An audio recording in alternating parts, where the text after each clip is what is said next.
Hi guys, tonight we begin not with castles or crowns, but with soil pressing gently against your palms. You are standing barefoot on damp medieval earth, the kind that smells faintly of roots and cold iron. Above you, the wind worries the treetops. Below you, if you listen closely enough, you can almost hear the promise of silence. This is where it starts, not with ambition, but with fear, patience, and the quiet understanding that sometimes the safest place is not behind walls, but beneath them. You crouch and let your fingers dig into the ground. It yields easily, dark and forgiving. Medieval people knew this feeling well, long before stone houses felt secure. Earth felt familiar. You probably won't survive this if you think medieval life was all heroic battles and warm hearths. Most days were colder, quieter, and far more uncertain than the stories suggest. When danger came, and it came often, you didn't always run. Sometimes you disappeared. So, before you get comfortable, take a moment to like the video and subscribe, but only if you genuinely enjoy what I do here. And while you're settling in, tell me where you're listening from and what time it is there. Now, dim the lights. You let your eyes adjust as the story slides forward, downwards, into the soil itself. The medieval world above ground was loud with risk. Raiding bands moved like sudden storms. Tax collectors arrived without warning. Winters crept in early and refused to leave. You learn quickly that visibility is vulnerability. Stone houses draw eyes. Chimneys advertise warmth. Roads announce movement. But Earth hides things. Earth forgives footprints. Earth swallows sound. This is a mainstream historical truth scholars broadly agree on throughout medieval Europe, especially from the early to high Middle Ages. Ordinary people frequently used earth-sheltered spaces, cellars, dugouts, sunken rooms not just for storage, but for living and hiding. You weren't always planning to vanish forever. Sometimes you just needed to last the night. You kneel lower now, imagining how someone like you, no title, no banner, would see the land. You don't think in terms of architecture. You think in terms of survival. Where does water run when it rains? Where does frost linger? Where do footsteps sound hollow? These questions matter more than beauty. There's a quirky detail historians like to mention. Almost in passing, some medieval dugouts were deliberately built near large tree roots. Not to avoid them, but to use them. Roots reinforced ceilings, broke up outlines, and masked disturbances in the soil. To a passing soldier or taxman, the ground looked untouched. To you, it was shelter wearing a disguise. As you imagine this, you feel the psychological shift that must have come with choosing to live partly underground. Above ground, you react. Below ground, you wait. Time stretches differently. Sound changes. Even your breathing feels louder. The earth presses in, not threateningly, but insistently, reminding you of limits. Historians still argue whether these dugouts were primarily defensive refuges or simply practical extensions of everyday homes. Some believe fear drove their creation.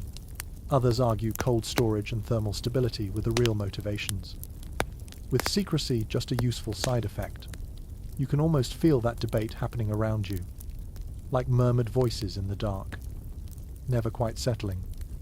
You reach for an imaginary iron spade, heavier than modern tools, its edge uneven from use. Digging is slow.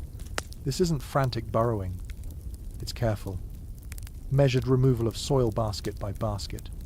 You learn the rhythm: dig, scrape, listen, dig, scrape, listen. The ground tells you things if you pay attention. A sudden change in resistance warns of collapse. A damp smell suggests water trouble ahead. There's a strange intimacy here. The soil stains your hands, works into the lines of your skin. Medieval people lived with dirt constantly on floors, on clothes, under nails. Cleanliness was not absence of soil, but familiarity with it. Underground spaces felt honest in that way. No pretending, no polish. You pause, and imagine the moment someone decided to go below rather than build higher walls. It's not heroic. It's practical. Maybe you watched a neighbor's house burn. Maybe soldiers took livestock last winter. Maybe the Lord raised rents again. Or maybe the cold simply found every crack in your wooden walls. Whatever the reason, the conclusion was the same. The ground offers steadiness. A fringe theory, less accepted but endlessly fascinating, suggests some medieval communities intentionally planned clusters of hidden dugouts as a kind of silent village beneath the visible one.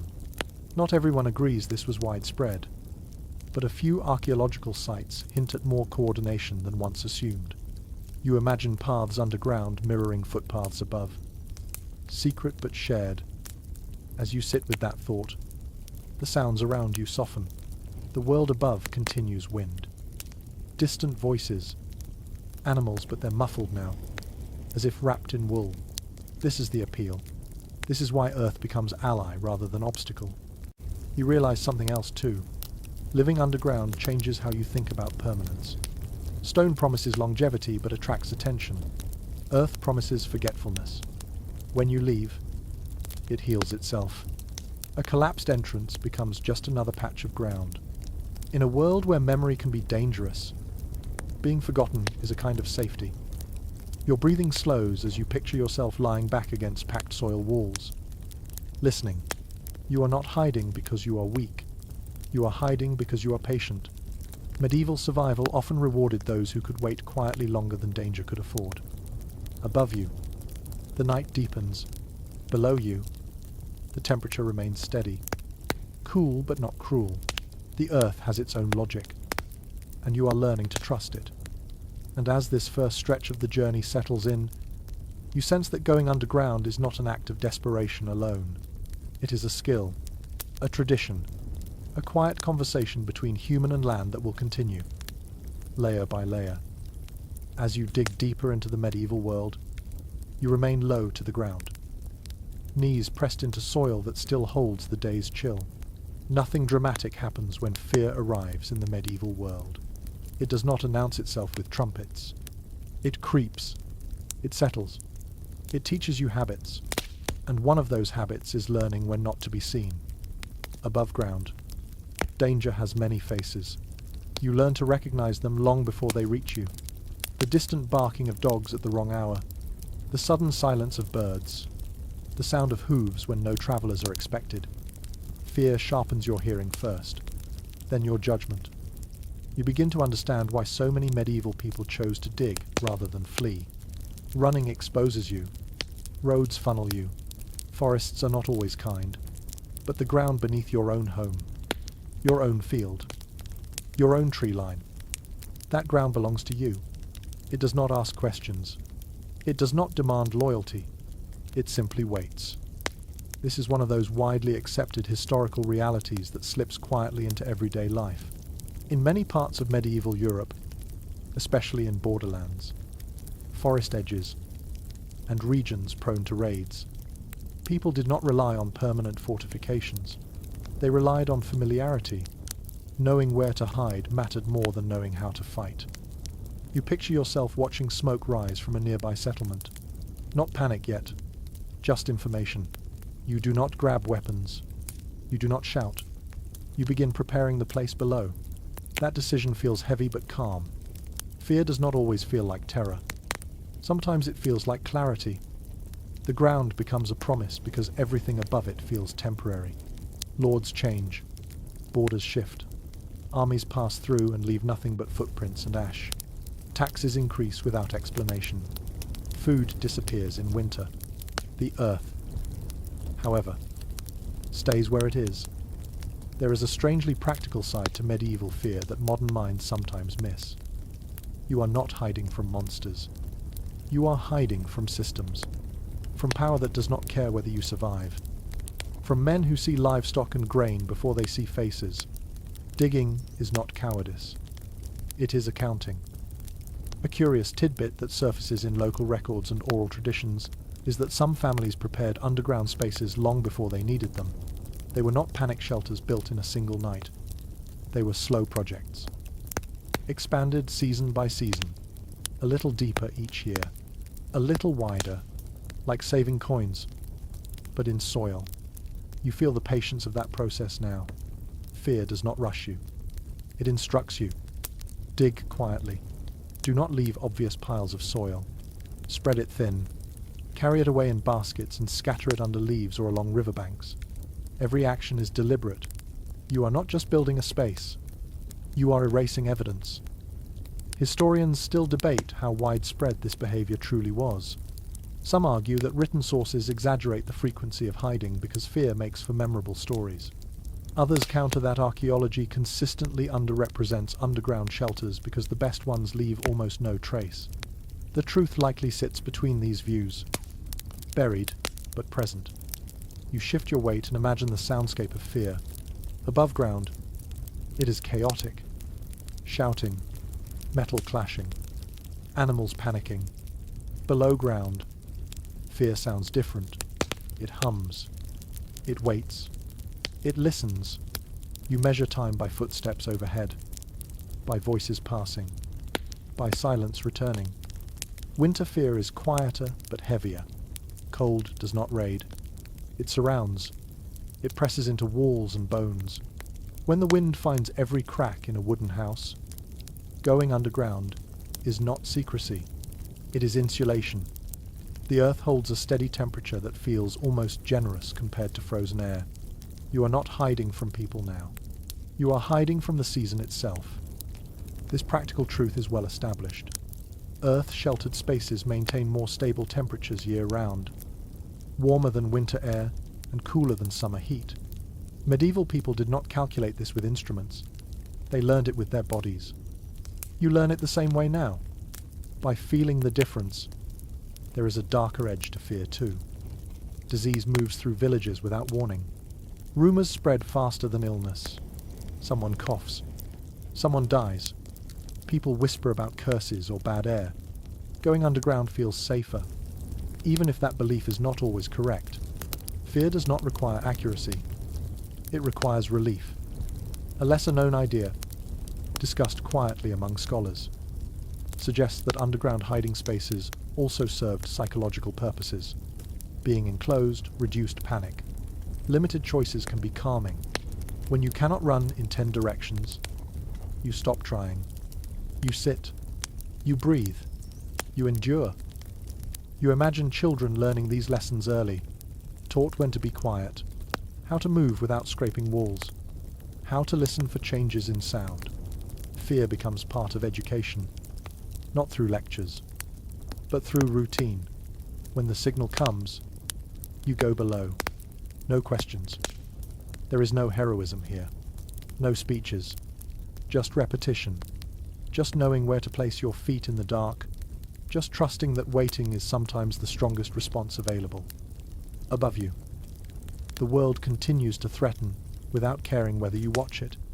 Below you, fear becomes manageable. Smaller. Contained. You are not braver underground.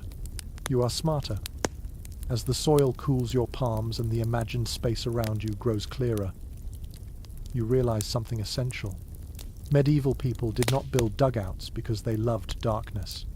They built them because fear taught them where survival actually lived. And that lesson, once learned, is not easily forgotten. You move slowly now, not because the ground resists you, but because choosing the right place matters more than speed.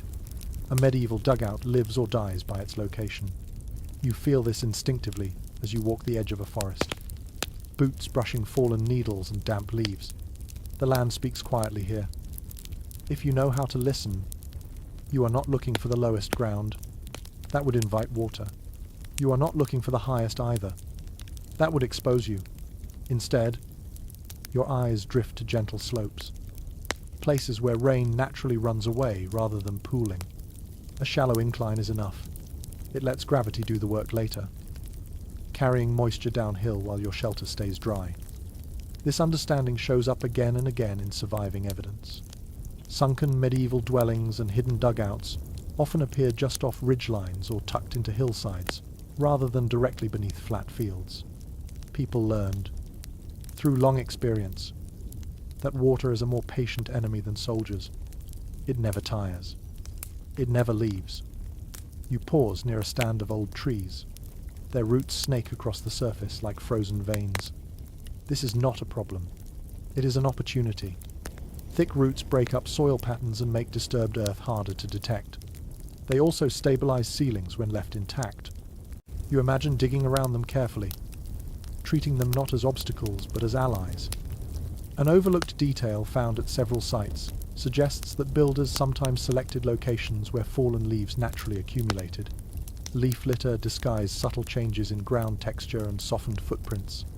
When danger passed through, the earth above your shelter would look no different from the forest floor around it. You crouch and press your palm flat against the soil. It feels firm but workable. Sandy ground collapses too easily. Heavy clay holds water. Loam, dark and crumbly, is ideal. Medieval people did not name soil types the way modern science does, but they knew them by feel. You learn the same way now. Choosing a hidden spot is also about sound. You stamp lightly. The earth answers with a dull thud rather than a hollow echo. Good. Hollow ground betrays itself. Footsteps above should sound ordinary. Unremarkable. Nothing that would make someone pause and wonder what lies beneath. You think about proximity next. A shelter too close to your home risks discovery if the house is searched. Too far. And reaching it becomes dangerous. Many hidden dugouts sat just beyond daily activity zones, near woodpiles, hedgerows, or animal pens, places where movement was expected and therefore ignored. This pattern appears consistently in rural medieval landscapes. Hidden spaces were rarely isolated. They blended into working environments. A person walking to fetch firewood would not look suspicious. A farmer checking a fence would not draw attention. Everyday tasks became camouflage. There is still disagreement over how intentional this blending truly was. Some researchers believe people consciously designed shelters to merge with routine paths. Others argue it was simply convenience that placed dugouts near work areas. Both explanations fit the evidence, and neither excludes the other. You sense how blurred intention and habit can become when survival is at stake. You notice how light filters through branches overhead. Dappled, uneven, shifting. This matters too. Direct sunlight dries soil quickly and reveals disturbances. Shade keeps moisture stable and shadows forgiving. A shelter entrance, hidden beneath a bush or fallen log, benefits from darkness even during the day. A curious practice mentioned in a handful of regional accounts suggests that some builders delayed finishing entrances until the last moment. The space below existed, ready, but the surface above remained untouched until danger approached. Only then would the final covering be placed. Once sealed, it vanished back into the landscape. You imagine how that would feel? Knowing the refuge is there, invisible, waiting. The land itself becomes part of your plan. You are no longer separate from it. You are borrowing space temporarily, trusting that it will keep your secret. Smell enters your thinking next. Smoke, waste, food, bodies. Odors rise. A poorly placed dugout betrays itself through scent long before sight. Locations downwind of common paths reduce risk. Earth absorbs some smells, but not all. Medieval people paid attention to prevailing winds without naming them as such. You feel the breeze now, light but steady, and file that information away. The forest edge offers another advantage. Noise travels unpredictably among trees. Footsteps scatter, voices fragment. Even if someone passes close by, sound does not carry cleanly. You imagine lying still below while conversations blur into meaningless murmurs above. Not all dugouts were rural. In towns, hidden cellars appeared beneath workshops, taverns, and even churches. In those cases, the chosen spot relied less on landscape and more on human traffic. Noise and movement masked everything. What mattered was access and discretion. The record is less clear here. Urban secrecy leaves fewer traces. Some scholars believe many such spaces went entirely undocumented, either because they were destroyed or because no one ever admitted they existed. You can feel how secrecy protects itself by erasing its own story. You step back and take in the imagined site as a whole. Slope, trees, soil, sound, smell, habit. Every factor layers together. No single choice guarantees safety, but together they create obscurity. And obscurity, more than strength, is what you are after. You realize something subtle. Choosing the right place is not only about hiding from others. It is also about living with yourself underground. Claustrophobia, dampness, darkness. A bad location makes every hour heavier. A good one allows waiting without panic. You picture yourself returning to this spot again and again, checking it, maintaining it, trusting it. It becomes familiar, comforting. Even, not because it is pleasant, but because it is predictable. Predictability is a rare luxury in the medieval world. As you settle on this place, you feel the quiet satisfaction that comes from a decision made carefully. The ground accepts you. The trees stand indifferent but useful. The slope promises dryness. Nothing marks the spot. Nothing gives it away. And as you kneel there, ready to begin shaping the space below, you understand that secrecy starts long before digging. It begins with choosing ground that already knows how to keep a secret. You return to the chosen place carrying very little, because medieval digging is not about abundance. It is about persistence. The tools in your hands are simple, worn smooth by years of use. An iron spade with a slightly uneven edge, a wooden shovel reinforced with bands of metal, a wicker basket that creaks softly when filled. None of these look impressive, but each one knows its job. You kneel and press the spade into the earth for the first cut. The sound is dull and restrained. Nothing like stone striking stone. That matters. Sharp noises travel. Earth absorbs sound the way cloth absorbs breath. This is one reason people trusted digging more than building. You can work quietly, slowly, without announcing yourself to the world. There is firm evidence that iron tools became increasingly common in rural medieval life. Even among peasants. Hoes, spades, mattocks, and simple picks were not luxuries. They were necessities for farming. You already own them. Using them to dig a shelter is not a special project. It is an extension of daily labor. You lift soil carefully, not in great scoops, but in manageable amounts. Each basket is carried away, scattered thinly among leaves, dumped into streams, or spread across fields where disturbed soil will not raise suspicion. Digging underground teaches you to think backwards. The hole is only half the work. The disappearance of what you remove is just as important. Your hands blister. Your back tightens. Medieval labor leaves no room for romantic ideas about craftsmanship. This is not artistry. It is endurance. You stop often, listening, feeling for vibrations, checking the smell of the air. Fresh earth has a clean scent. Wet earth warns you of trouble. You begin shaping walls with intention. Straight edges collapse more easily. Rounded corners hold. You carve gentle curves, letting pressure distribute naturally. This understanding appears repeatedly in underground structures across medieval Europe. Builders without formal engineering knowledge still arrived at stable forms through experience and failure. One detail that often surprises people is how much wood went into underground shelters.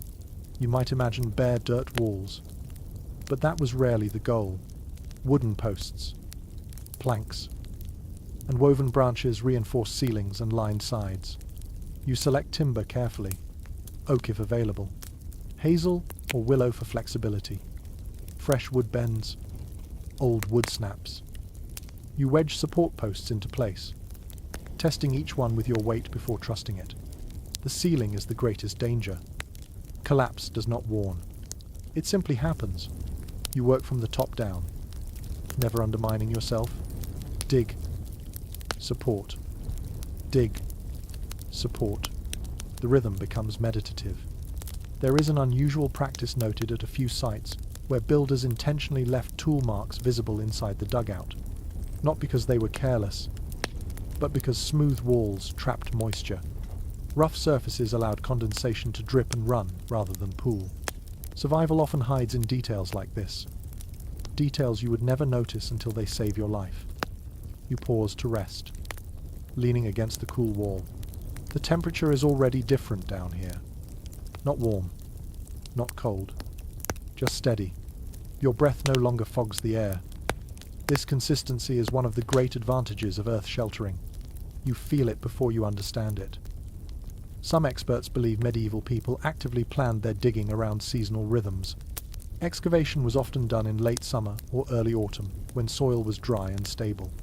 Winter digging risked frozen ground, and spring rains risked collapse. Timing mattered as much as technique. You imagine digging by lamplight. The flame shielded, its glow swallowed by earth. Light is precious here. Too much smoke gives you away. Too little light risks injury. Balance becomes instinct. You learn how far to raise the lamp, how to angle it, how to read shadows on uneven walls. You scrape the floor level, then slope it slightly toward a shallow trench. Water will find its way down here eventually. It always does. You guide it before it can surprise you.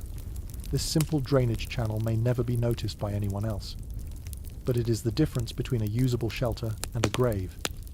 A curious pattern appears in some medieval dugouts, where builders incorporated small niches into walls. These were not decorative.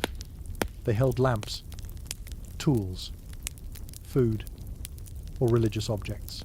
Tucking items into walls kept floors clear and movement quiet. Every inch mattered when space was limited. You feel the quiet weight of the earth pressing in as the space takes shape. It is not frightening. It is reassuring. Above you, the world is unpredictable. Down here, every inch exists because you placed it there. Control is rare in medieval life. Underground, you reclaim a little of it. There is ongoing disagreement about how long it took to dig such shelters. Some estimates suggest weeks of intermittent work. Others argue months, spread across seasons. Both possibilities feel true. You dig when you can. You stop when you must. There is no deadline except survival. You wipe sweat from your brow, careful not to drip onto the floor where it might soften the soil. Small habits form quickly.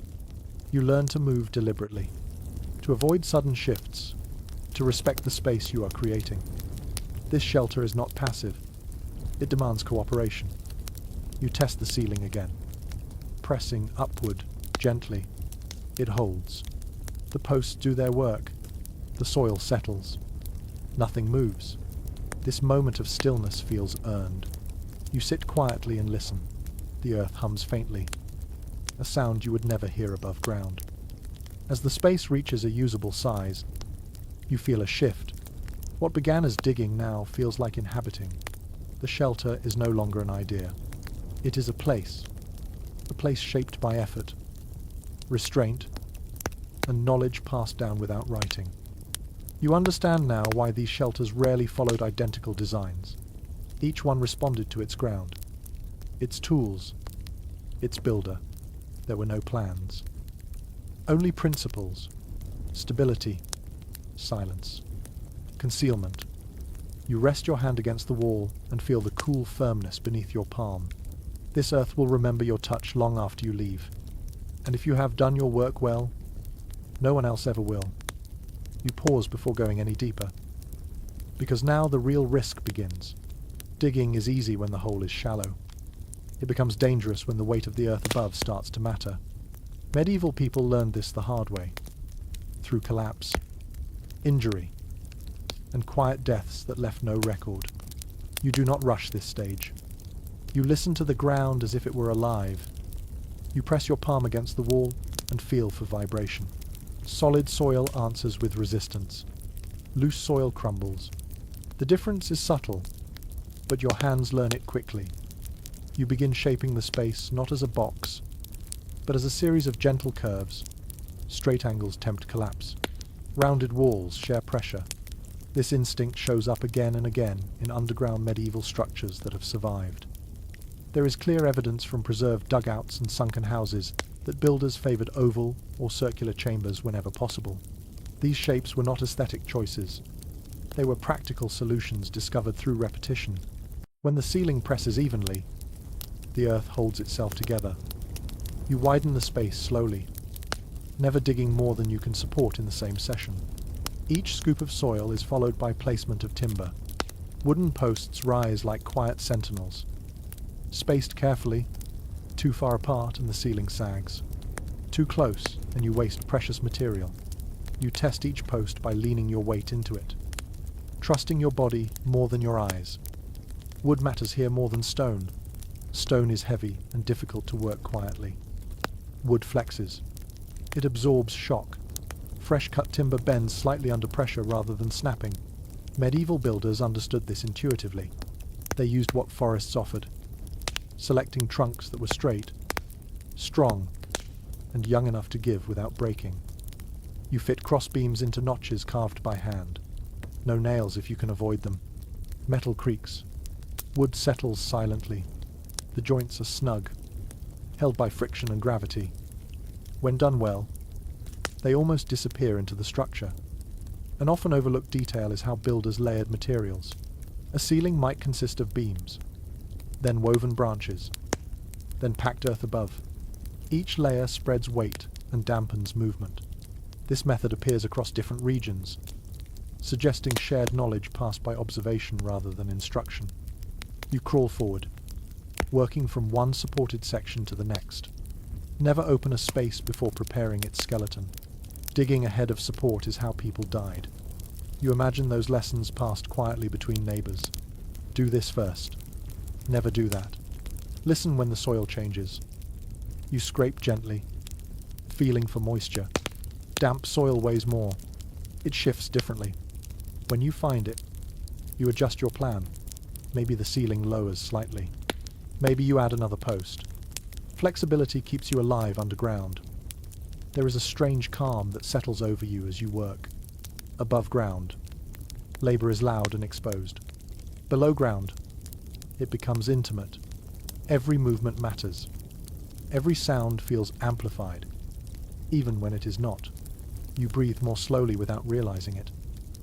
Some researchers suggest that medieval people deliberately kept underground ceilings low, not just to save effort, but to reduce risk. Less height means less weight, less air to heat, less space to support. Comfort mattered less than safety.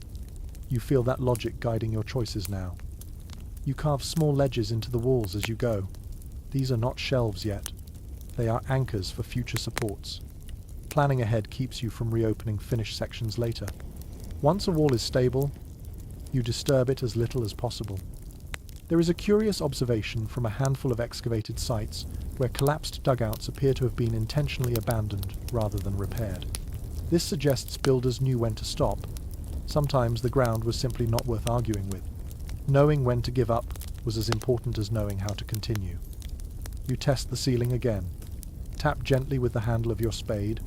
Solid earth answers with a muted sound. Hollow spaces echo faintly. You learn to recognize the difference. That echo is a warning. You reinforce before moving on. Time becomes difficult to track. Without sun or shadow, you rely on your body. Hunger, stiffness, the smell of your lamp oil thinning. Medieval people did not wear watches. Underground, they did not need them. Work ended when it had to. You imagine the fear of collapse not as panic, but as constant awareness. It sharpens you, keeps movements deliberate, makes rest feel earned. There is no room for distraction here. A lesser-known detail from some regions suggests that builders sometimes left sacrificial supports in place. Posts meant to bear weight temporarily during digging, but later removed or allowed to decay once the earth settled. This shows a sophisticated understanding of soil behavior over time, even without formal theory. You decide where permanent supports must stay. Corners, junctions, the highest points of the ceiling, these become non-negotiable. Everything else remains flexible. You smooth the floor again, removing loose debris that could shift underfoot. A stumble underground is not harmless. You imagine carrying a child or guiding someone older through this space later. Stability must be shared. There is still disagreement among experts about how often medieval dugouts collapsed in use. Written sources rarely mention accidents. Archaeology finds some evidence of sudden abandonment. Whether collapse was rare or simply underreported remains unclear.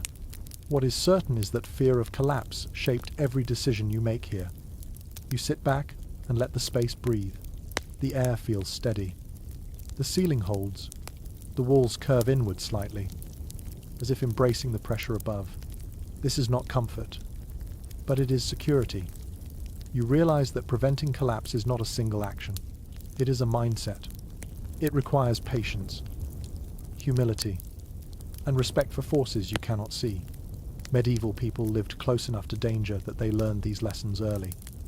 You run your hand along the wall one last time, feeling for weakness, finding none. You allow yourself a quiet moment of relief. The earth accepts your shape. It holds. And as you prepare to move on to entrances and exits, you carry this lesson with you. Underground survival depends less on strength and more on restraint. You do not conquer the ground. You negotiate with it. You do not rush toward an entrance. That decision alone could undo everything you have built. A medieval dugout survives not because it exists, but because no one notices how to reach it. The doorway is the most dangerous part of the shelter. Walls hide. Ceilings protect. Entrances betray. You sit quietly in the half-finished space and imagine approaching it from above. What would your eyes see first? A patch of disturbed soil. A shadow that does not belong. A shape too regular to be natural. You learn to think like someone who does not know this place exists. The simplest entrances are rarely the safest. A straight shaft down is easy to dig, but also easy to discover. Medieval builders preferred angled access, a sloping passage that bends slightly, forcing anyone inside to turn before seeing the chamber. This reduces light spill and limits sound travel. It also buys you time if someone forces their way in. Surviving examples show that entrances were often narrower than expected, wide enough for one person. Never more. You feel the logic immediately. Narrow passages are easier to conceal, easier to block, and easier to defend if needed. Comfort is secondary to discretion. You begin shaping the access tunnel slowly. This is not a place for haste.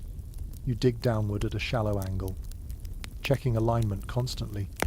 Too steep and you risk slipping. Too shallow and the entrance stretches too far, increasing exposure. Balance guides your hands. There is a consistent pattern in medieval underground spaces where entrances align with existing features above ground. The base of a tree, the edge of a shed, a livestock enclosure. People hid access points in plain sight by placing them where disturbance was already expected. You imagine lifting a plank beneath a woodpile or sliding aside a feeding trough to reveal darkness below. One unusual detail appears in a handful of regional sites, where entrances were disguised as animal burrows. Loose soil, scattered straw, and irregular openings discouraged human curiosity while explaining disturbance naturally. It was clever and quietly effective. You test how light behaves in the passage. Even a small opening can funnel daylight deep underground if aligned poorly. You adjust the angle until light fades quickly, swallowed by the bend. Darkness is protection here. You learn to welcome it. Doors underground are rarely hinged in the way modern doors are. Hinges creak. Metal announces movement. Medieval entrances often relied on lift-out panels, sliding stones, or layered coverings of wood, turf, and soil. You design something that can be opened quickly from inside and sealed completely from above. You consider weight next. A heavy covering discourages tampering, but it must be movable. Many builders layered materials so that no single piece was overwhelming. A wooden panel supports packed earth. Above that, leaves, straw, or brush restore the natural surface. When done well, the entrance disappears entirely. You imagine sealing the entrance and waiting. The space grows darker. Sound dulls. Your breath feels louder. This is the moment the design proves itself. If air grows stale or panic rises, something has gone wrong. Airflow must remain invisible. A hidden entrance is useless if breathing gives you away. You test small gaps, allowing air to pass without light. Medieval builders often incorporated tiny ventilation paths disguised as root channels or cracks in stone. These were not obvious holes, but subtle continuations of natural patterns. Some scholars point out that many underground entrances appear deliberately inconvenient. Low ceilings force crawling. Sharp turns require careful movement. This discourages casual exploration and limits how many people can enter at once. Inconvenience becomes security.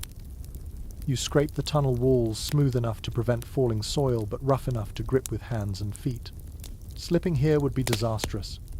You imagine guiding others through this passage. Children, elders, people moving quietly under pressure. Every surface must cooperate. There is debate about whether medieval people prioritized quick access or complete concealment. Some entrances are easy to open but harder to hide. Others vanish entirely but require time to clear. The choice likely depended on expected danger. Short raids favor speed. Long threats favor invisibility. You test the covering repeatedly. Open. Close. Adjust. You listen for sound. Wood settling is acceptable. Scraping or knocking is not. You pad contact points with cloth or bark. Silence is crafted, not assumed. You think about what happens if the entrance is discovered. Panic is the enemy. A narrow passage slows intruders. A bend blocks line of sight. A movable panel can be pushed into place from inside. You rehearse these actions mentally. Preparation calms fear. A lesser-known practice mentioned in a few accounts suggests that some builders intentionally created false entrances. Shallow pits or blocked shafts nearby distracted attention while the true access lay elsewhere. Whether common or rare, the idea reveals how deeply people thought about deception. You finish shaping the entrance and sit back inside the chamber. The space feels complete in a new way now. It is no longer just a hole. It is a place with boundaries, with rules, with a controlled connection to the world above. You imagine the first time you use it in earnest. The signal comes. Voices carry closer than they should. You move quickly but not hurried. The covering lifts. You slip inside. The panel settles. Earth returns to stillness. Inside, you listen. Footsteps pass overhead. A voice pauses, then continues. The disguise works. The entrance holds its secret. Experts continue to differ on how often underground shelters were breached once discovered. Some believe discovery almost always led to disaster. Others argue that concealment alone prevented most confrontations. What remains clear is that entrances were treated with more care than any other part of the structure. You feel a quiet pride as you run your hand along the finished tunnel wall. This was not brute labor. This was planning, observation, respect for human behavior as much as for soil and wood. The entrance is where the outside world touches your refuge. You have shaped that contact carefully, limited it, controlled it. That control changes how you feel inside the space. You settle into the chamber and let your breathing slow. The earth above presses gently. The entrance waits, hidden and obedient. You are ready now for whatever comes next. You notice the air before you think about it. It feels different down here. Not stale, not fresh, just present. Breathing underground teaches you quickly that air is not guaranteed. It must be invited in, guided, and kept quiet. A shelter that hides perfectly but suffocates its occupants is a failure. You sit still and listen to your own breath. In the enclosed space, it sounds louder, closer. Medieval people learned to trust this awareness. Breathing became a measure of safety. If the air moved gently, everything else could wait. There is solid evidence that underground spaces across medieval Europe incorporated some form of ventilation. Even if subtle, people did not understand oxygen as a concept, but they understood discomfort, dizziness, and danger. Experience taught them what the body needed long before theory tried to explain it. You begin planning airflow the same way you plan stability, quietly and indirectly. Large openings invite light and sound. Small, winding paths invite air without attention. The trick is to let air travel where eyes cannot. You crawl toward the far end of the chamber and test different spots with a smouldering wick. Where the smoke drifts steadily. Air is moving. Where it lingers. You avoid digging further. This simple test appears repeatedly in descriptions of enclosed medieval spaces. Smoke tells the truth when eyes cannot. You carve a narrow channel upward, not straight to the surface, but angled and interrupted. A turn here, a narrowing there. Air moves easily through these paths. Sound does not. Light dies quickly. The channel mimics a root tunnel more than a chimney.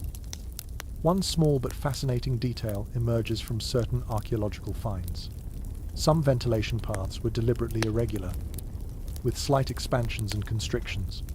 This slowed air just enough to prevent drafts that could stir smoke or reveal presence. Comfort and secrecy balanced each other carefully. You disguise the outlet above ground with natural features. A cluster of stones, dense brush, the hollow at the base of a tree.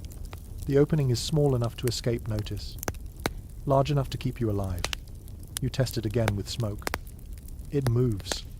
You smile faintly. You think about fire next. Fire brings warmth and light, but also danger. Smoke is a betrayal that travels upward whether you invite it or not. Medieval underground shelters often avoided open flames unless absolutely necessary. When they did burn, it was controlled, limited, and planned. There is strong agreement among researchers that many dugouts relied more on body heat, insulation, and stored warmth than on constant fire. Earth holds temperature steadily. Packed walls absorb heat and release it slowly. You feel this now as your body warms the space around you. When fire is used, it is small, a shallow hearth, a single lamp. You position it near airflow but never directly beneath a vent.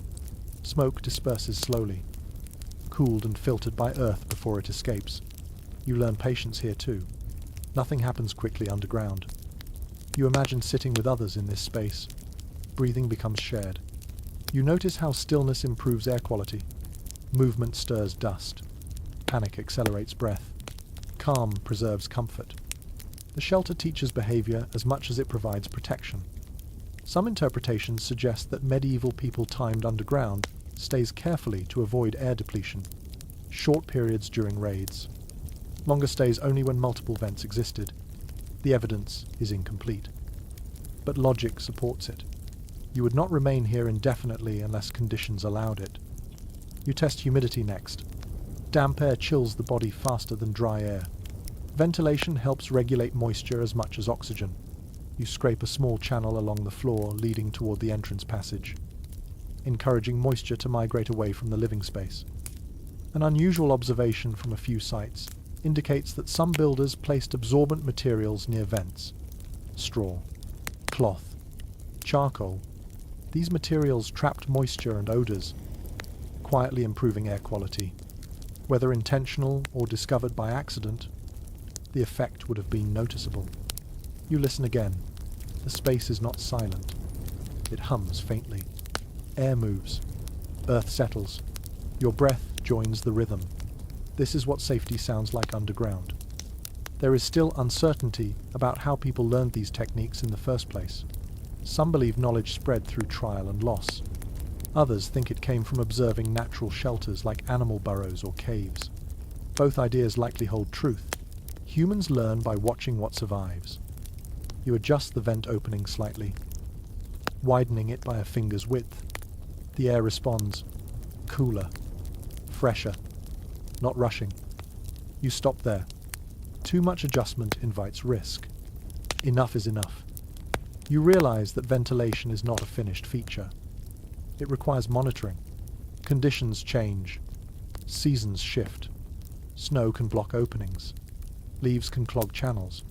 Medieval people checked vents regularly, even during danger, because neglect could be fatal.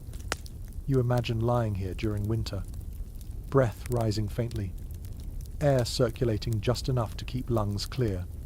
Outside, snow piles deep, wind scours the land. Inside, the earth holds steady. There is debate among specialists about whether underground shelters ever became fully self-sustaining living spaces or remained temporary refuges. Ventilation plays a key role in this question. Simple systems support short stays. More complex ones allow longer habitation. The variety of designs suggests both existed.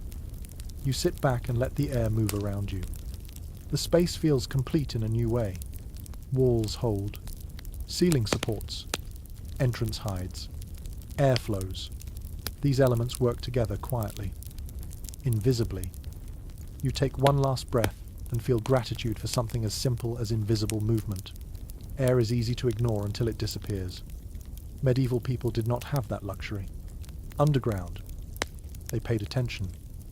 As you settle deeper into the shelter, breathing slow and measured, you understand that survival below ground is not about shutting the world out completely.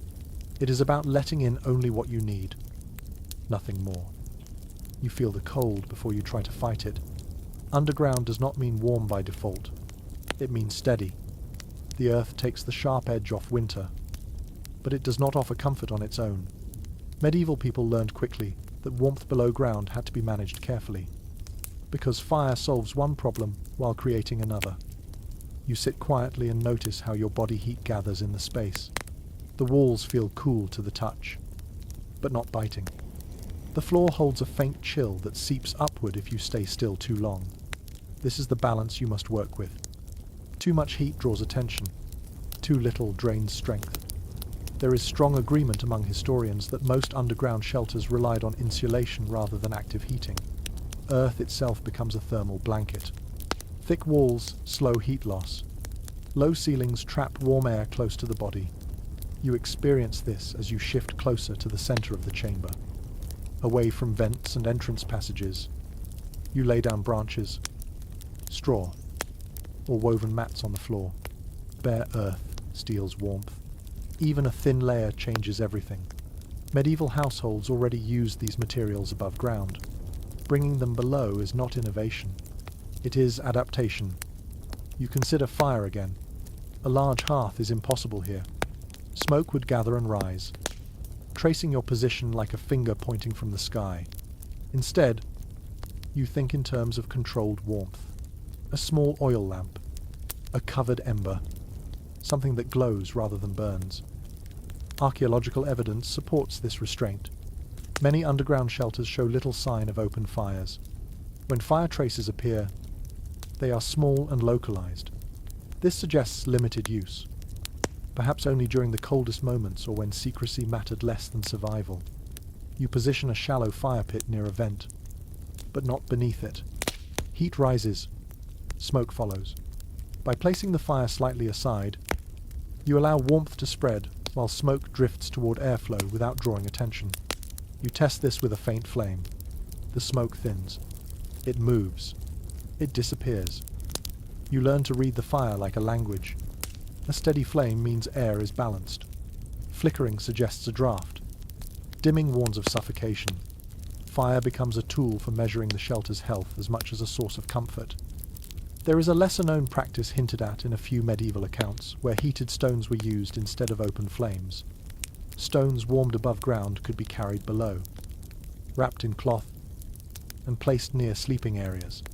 They released heat slowly and silently. No smoke, no light, just warmth.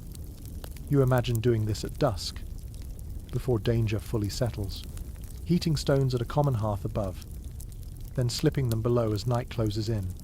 The act feels almost ritualistic, preparation rather than reaction. You arrange sleeping areas away from entrances and vents. Cold air creeps along passages. Warmth settles deeper inside. Medieval shelters often show signs of intentional zoning. Storage near cooler edges. Resting areas near the heart of the space. You curl slightly and notice how body heat changes the chamber. Breath warms the air. Skin radiates warmth into walls that will give it back slowly. Sharing a space multiplies this effect. Families huddled underground conserved heat simply by staying close. There is ongoing debate about how many people these shelters were designed to hold. Some argue they were meant for entire households. Others believe they were emergency refuges for a few. Heating considerations support both ideas. More bodies mean more warmth, but also more air demand. Balance dictates numbers. You manage clothing next. Medieval layers were heavy, often wool or fur lined. Underground. Too many layers cause sweating. Sweat chills quickly. You adjust, removing outer garments once the space warms. This feels counterintuitive, but experience teaches you better than instinct. You keep materials close. Extra cloth. Spare straw. Warmth is something you manage constantly, not something you set and forget. You check the walls for condensation. Moisture steals heat. Ventilation must continue, even when cold tries to convince you otherwise. One unusual observation from certain excavated shelters shows soot marks far lower than expected on walls. This suggests fires were kept small and low, not built up toward ceilings. Heat was directed toward bodies, not air above. Efficiency mattered more than brightness. You sit with your back against the wall and feel the earth absorb your warmth. It does not reflect heat like stone. It stores it. This creates a gentle cycle. The longer you remain, the more comfortable the space becomes. This is why sudden movement in and out feels jarring. You imagine winter above ground, wind clawing at walls, snow forcing its way through cracks, animals freezing where they stand. Underground, the storm becomes distant. You hear it faintly, if at all. Warmth becomes something you protect quietly, like a secret. Some scholars suggest that underground heating methods influenced later, above-ground building practices. Low ceilings, central hearths, thick walls. Whether direct or coincidental, the parallels are striking. People carried lessons upward when they could. You learn to sleep differently here, curled, wrapped, facing away from drafts, breathing slow, fire dimmed or extinguished. Darkness deepens, but warmth remains. The shelter teaches you to trust stillness. You adjust the covering over the entrance slightly, tightening gaps against cold air. You never seal it completely. Fresh air must move, even slowly. Cold air that moves is safer than warm air that does not. There is still uncertainty about how people balanced warmth and secrecy during extended underground stays. Evidence suggests constant adjustment rather than fixed solutions. You believe it. This space feels alive in its own way. Responsive. You touch the stones near the fire pit. Warm. Not hot. Enough. You are not trying to recreate comfort. You are trying to preserve strength. Underground warmth is about endurance, not luxury. As you settle into the quiet, the cold retreats to the edges. The center holds steady. Your breathing slows. Your muscles unclench. You are warm enough to wait. And waiting, in the medieval world, is often the truest measure of survival. Darkness settles into the shelter like a second set of walls. It is not the sudden darkness of nightfall above ground, where the moon still outlines shapes and snow reflects faint light. This darkness is deeper. It absorbs detail. It removes distance. You learn quickly that underground. Sight becomes suggestion rather than certainty. You pause and let your eyes adjust. At first, everything feels gone. Then slowly, forms return. The curve of the wall, the outline of the entrance passage, the faint glow of a lamp shielded behind your hand. Medieval people lived with this transition often enough that it stopped feeling dramatic. Darkness became familiar, even useful. There is broad agreement among historians that underground shelters were intentionally kept dim. Even when light sources were available, bright light wastes fuel and draws attention. It also sharpens shadows, exaggerating movement. Soft. Limited light keeps the space calm and controlled. You move carefully, memorizing the layout with your feet and hands. Underground life trains the body to navigate without relying on sight. You learn where the floor slopes, where the ceiling dips, where the wall curves inward. Memory replaces vision. You place a small lamp in a wall niche and turn it low. The flame barely flickers. The light does not fill the chamber. It creates a pool, leaving edges undefined. This is enough. You do not need to see everything. You need to see just enough. Oil lamps were common in medieval households, especially among those who could afford animal fat or vegetable oil. Underground, their use changes. Lamps are smaller, wicks are trimmed shorter, flames are watched closely. Light becomes something you ration. You notice how darkness sharpens other senses. Sound grows larger. The faint drip of moisture, the soft scrape of cloth, your own breathing. Touch becomes more informative. You feel the wall before you see it. You count steps without thinking. An often overlooked detail from descriptions of underground spaces is how people oriented themselves using consistent markers. A rough patch on the wall, a support post, a hanging cloth. These landmarks replaced windows and doors. You choose one now, resting your hand there whenever you need reassurance. You imagine children learning this space, taught not to run, not to reach suddenly, not to cry out. Darkness becomes part of education, not as fear, but as expectation. You do not tell children to be brave. You teach them to be quiet. There is still disagreement about whether medieval people feared darkness more than modern audiences assume. Some argue that living without constant artificial light made darkness less threatening. Others believe fear never disappears. It only becomes familiar. Sitting here, you feel both ideas coexist. You test how light behaves again. Even a small flame throws shadows that move when you move. These shadows can confuse. You learn to keep light behind you when possible, illuminating the space ahead without revealing motion at the entrance.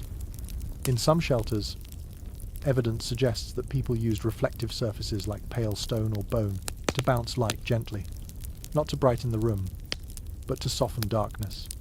The effect would be subtle, almost unnoticeable, but it reduces strain on the eyes. You close the lamp for a moment and sit in complete darkness. At first it feels heavy. Then it settles. The space does not change. The walls remain. The air moves. Darkness does not erase reality. It simply removes distraction. You think about time. Without light, time loosens its grip. Minutes stretch. Hours blur. Medieval people underground measured time differently. By hunger, by fatigue, by the return of silence above. Darkness makes waiting easier because it removes the urge to watch.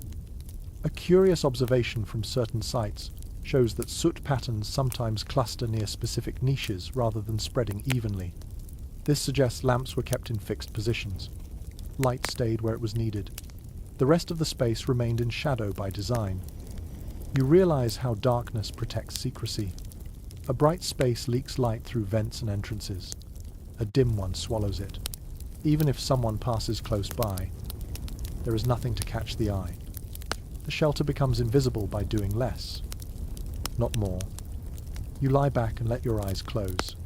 Darkness inside your eyelids matches darkness around you. This alignment calms the mind. There is no contrast to process. Sleep comes more easily when nothing competes for attention. You listen again for sound above. Nothing. Or perhaps something so distant it no longer matters. Darkness makes sound easier to interpret. A single footstep stands out. A voice echoes differently. You learn to distinguish threat from ordinary noise. There is ongoing discussion among scholars about whether extended darkness affected mental health in underground dwellers. Some suggest disorientation and anxiety would build.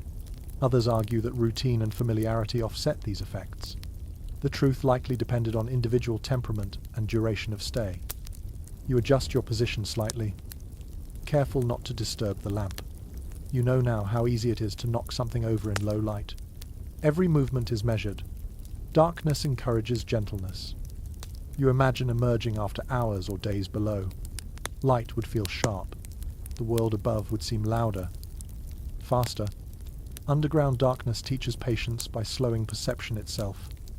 You open the lamp again just enough to check the space. Everything remains as you left it. Walls firm. Support steady. Air calm. Darkness has not changed anything. It has simply held the space quietly. You settle back, and let the lamp dim once more. The shelter feels complete in this low light. Darkness is no longer absence. It is a feature, a tool, a companion. And as you rest here, breathing slow, surrounded by earth and shadow, you understand that medieval underground life was not about conquering darkness. It was about learning how to live gently inside it. Moisture announces itself quietly. You notice it first in the air, a faint coolness that clings to skin longer than it should. Underground. Water is never dramatic at first. It seeps. It creeps. It waits. Medieval people learned that ignoring it, even briefly, could undo months of careful work. You kneel and press your hand to the floor. It feels firm. Not slick. Good. Standing water is obvious and dangerous, but dampness is more subtle. It weakens walls. Rots wood. Chills. Bodies. You treat it as seriously as any human threat. You think back to the slope you chose above ground. That decision matters now. Rain follows gravity. Snowmelt seeks low points. By digging slightly into a hillside rather than flat ground, you have already reduced the amount of water that wants to find you.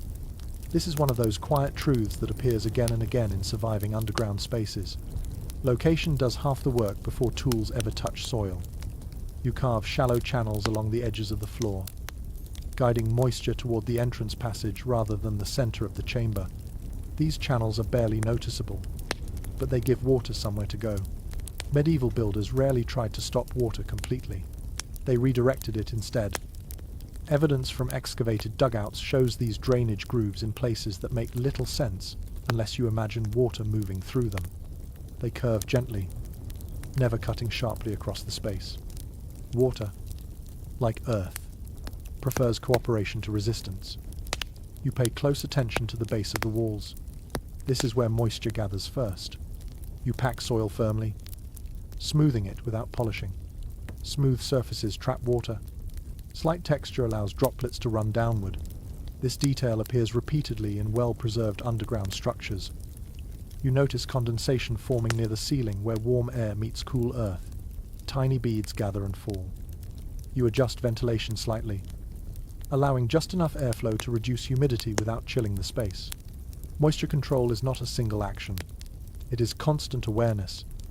You lay down a raised sleeping platform using wood and packed earth. Even a few inches of elevation keeps you away from damp ground. Medieval people understood this instinctively. You do not sleep where water wants to be. Straw and woven mats absorb moisture quickly, so you change them often. Old straw goes outside when it is safe, scattered where it blends into the environment. Fresh material replaces it. Clean does not mean spotless. It means functional. There is a small but revealing detail found in some underground shelters where stone or tile fragments line specific areas of the floor. These materials resist moisture better than bare earth. They are not decorative. They mark places where dryness mattered most. You test the space after rain, listening, smelling. Dampness has a scent. Earthy. Heavy. You learn to recognize it before you see it.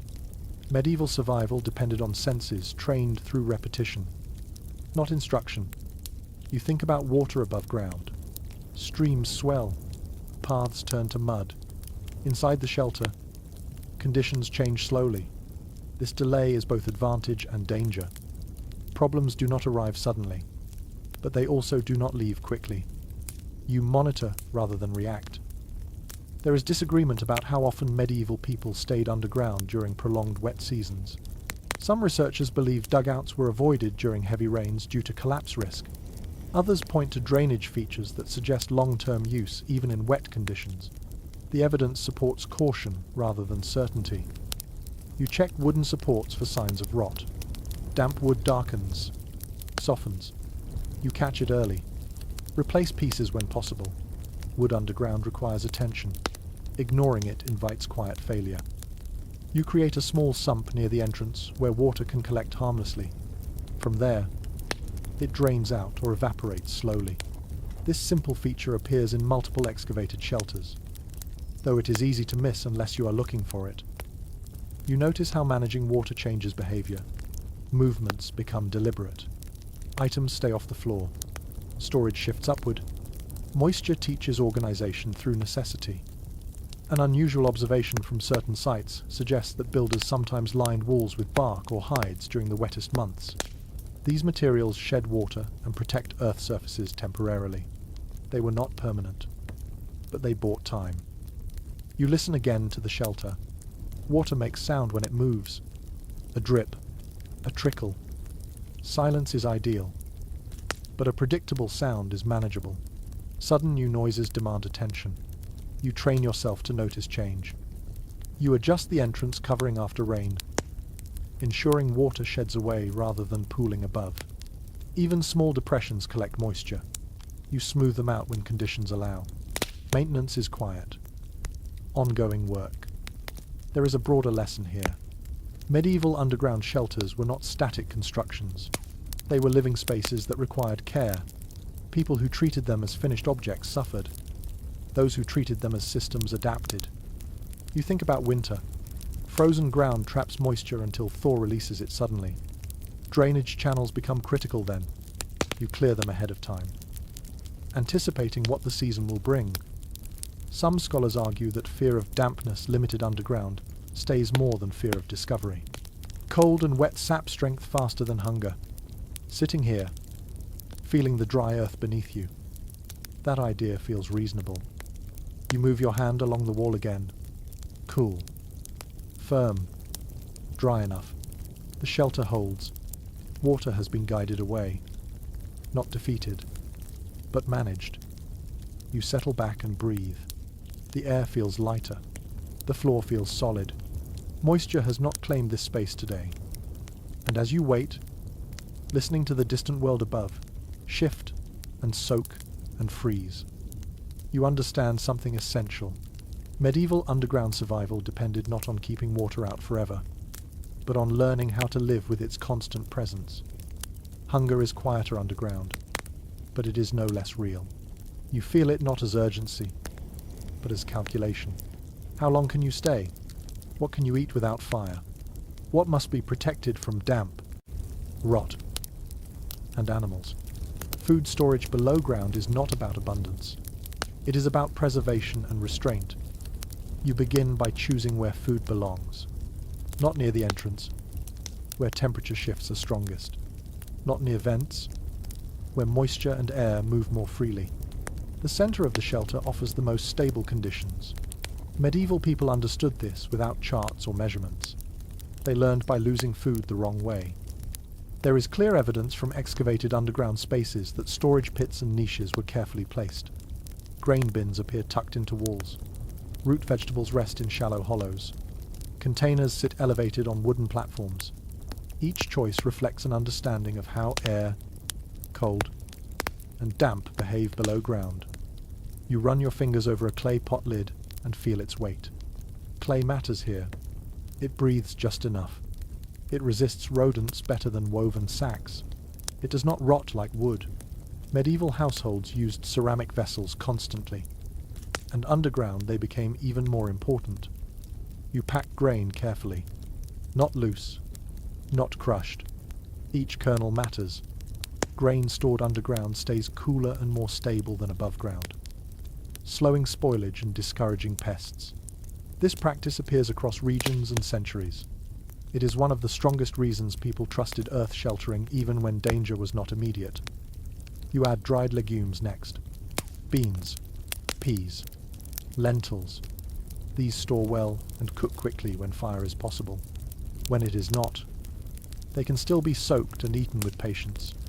Underground living favors foods that forgive delay. Roots follow. Turnips, carrots, beets, wrapped in straw or packed into damp sand. They last far longer below ground than above. You keep them separate from grain. Moisture that preserves roots destroys seed. Separation is survival. There is a small but telling detail found in several medieval storage pits where herbs are scattered among food stores. Sage, rosemary, garlic.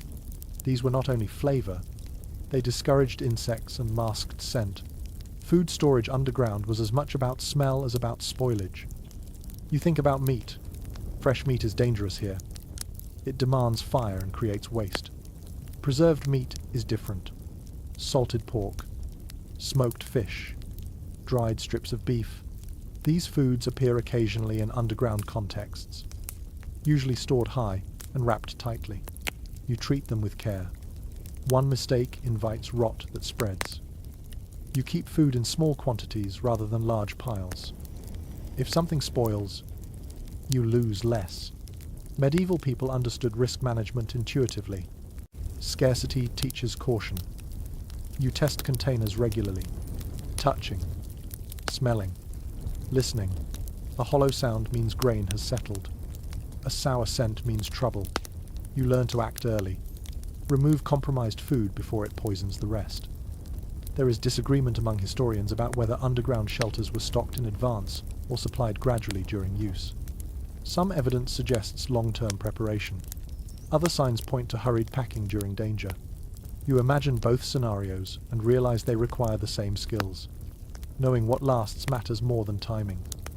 You notice how the cold slows everything. Mold grows more slowly. Insects move less. Time stretches. Underground storage buys days and weeks that would be lost above ground. This advantage alone explains why people invested so much effort below the surface. You manage waste carefully. Peels, bones, scraps. These attract animals and create smell. You store them sealed until disposal is safe. Medieval people often carried waste out under cover of darkness or buried it far from entrances. Cleanliness underground is not about comfort.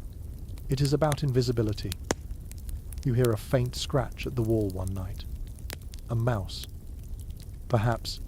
You respond immediately. Traps. Raised storage. Smooth surfaces rodents cannot climb easily. Evidence from excavations shows gnaw marks on containers where precautions failed. Those marks tell stories of hunger on both sides of the wall. You keep water separate from food. Clay jugs sealed tightly. Elevated. Away from damp zones. Water spills ruin more than thirst. They destroy stores and invite rot. You check lids constantly. A lesser-known observation from certain regions shows that people sometimes fermented food underground. Vegetables packed in brine. Grains turned into sour mash. Fermentation thrives in cool, stable environments. It preserves nutrition and adds variety when options are few. You imagine the rhythm of eating here. Smaller meals, slower chewing, less waste. Underground life teaches moderation. You eat to sustain, not to fill. You plan for lightless preparation, cutting roots by feel, measuring grain by hand. You do not rely on sight alone. Darkness shapes habits. Some scholars suggest that underground food storage influenced later cellar designs in medieval houses. Thick walls, cool temperatures, separate zones for different foods, whether borrowed or rediscovered. The principles align. You rest your hand on a container and feel reassurance. Food means time. Time means safety. The shelter is no longer just a place to hide. It is a place to endure. You adjust the arrangement one last time. Grain central, roots peripheral, meat high and sealed, herbs scattered, waste isolated. Everything has a place. Disorder invites hunger faster than scarcity. You sit back and breathe slowly. The air remains steady. The walls hold. The food waits quietly. This is the moment when preparation replaces anxiety. And as you listen to the muted world above, you understand that medieval underground survival depended not on eating well, but on eating wisely. Food was not comfort. It was patience made edible. You notice the animals before you see them, a warmth that does not come from fire, a smell that is not earth or smoke, a faint rustle that moves differently from air or settling soil. Underground. Animals are not visitors. They are companions, invited or not. You understand quickly why medieval people did not always separate themselves completely from animals below ground. Animals bring risk, but they also bring heat, sound, and warning. A quiet shelter can feel safe. but a shelter with living creatures feels alive. You imagine bringing a goat down first.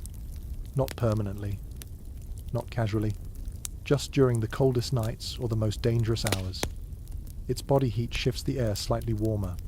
Its breathing adds moisture, but also movement. You learn to balance this. There is strong evidence that small livestock was sometimes sheltered in earth-covered spaces during winter, not always in the same chamber as people, but close enough to share warmth through walls or partitions. Earth does not block heat easily when spaces touch. You build a low divider using wood and woven branches. It separates you from the animal without isolating it. This reduces mess while preserving warmth. Medieval underground spaces often show signs of internal partitioning, suggesting thoughtful coexistence rather than chaos.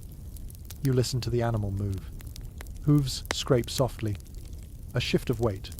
These sounds become part of the shelter's rhythm. They are comforting, but also useful. Animals react to sounds before humans do. A sudden stillness from them means attention is needed. You think about chickens next. They are smaller, quieter at night, and useful beyond warmth. Eggs matter. Feathers matter. Even droppings, unpleasant as they are, can be managed. You place them in a raised enclosure near a vent, where smell disperses more easily. Some excavated shelters contain traces of straw packed thickly in corners that show no signs of sleeping humans. This suggests animals rested there. Straw insulates bodies and absorbs waste. You replace it often, knowing neglect breeds sickness. You manage smell carefully. Animals smell stronger underground. You scatter ash and dried herbs to absorb and mask odor. This practice appears repeatedly in medieval waste management. Above and below ground, smell is as revealing as sound. You keep animals calm. Panic spreads quickly in enclosed spaces. Sudden noise draws attention and creates danger. You learn to move slowly around them, to touch them gently, to speak softly if you must speak at all. You notice how animals adapt to darkness faster than you do. Their movements become confident. They learn the boundaries by touch and memory. Watching them teaches you how to navigate better yourself. There is disagreement about how often animals were kept fully underground for extended periods. Some researchers believe this was rare due to hygiene risks. Others point to evidence of repeated use, especially during extreme winters. The truth likely varied by region, season, and necessity. You think about rodents now. Mice and rats do not need invitations. They follow food. You respond with vigilance rather than anger. Raised storage, smooth containers, traps placed where movement is likely. Medieval shelters often show signs of rodent activity, but also of ongoing effort to control it. You learn the difference between helpful and harmful presence. A cat, if you have one, becomes invaluable. Quiet, warm, alert. It reduces rodents and adds a steady heartbeat to the space. You imagine it curled near your feet, absorbing and offering warmth without effort. You notice how animals change your own behavior. You become more attentive, more patient. You wake more easily. Their needs anchor you to routine. Underground. Routine preserves sanity. You plan for waste. Animal waste cannot accumulate. You remove it regularly, sealing it in containers until disposal is safe. Some medieval shelters appear to have dedicated waste pits away from living areas. Not elegant, but effective. You consider disease. Close quarters increase risk. You watch for signs of illness, lethargy, coughing, changes in behavior. Animals often show sickness before humans feel it. They become early indicators.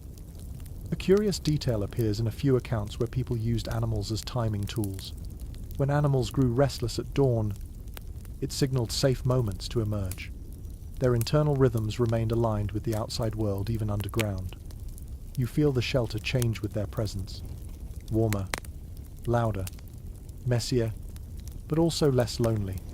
Medieval life valued community, even in hiding. Complete isolation was rare and often damaging. You adjust the ventilation slightly, compensating for additional breath. Airflow increases just enough to keep the space fresh. You check it often. Animals cannot tell you when air grows thin. You must notice first. You lie back and listen to the layered sounds. You're breathing. The animal's breathing. The earth settling. This chorus becomes familiar. It signals normalcy. Some scholars suggest that living with animals underground influenced medieval attitudes towards space and cleanliness. The line between human and animal living areas was more flexible than modern expectations. Underground shelters highlight this intimacy. You imagine a long night passing. Outside, danger moves. Inside, life continues. An animal shifts. You shift. Heat circulates. Time stretches. You realize that animals underground are not simply tools. They are participants. Their survival is tied to yours.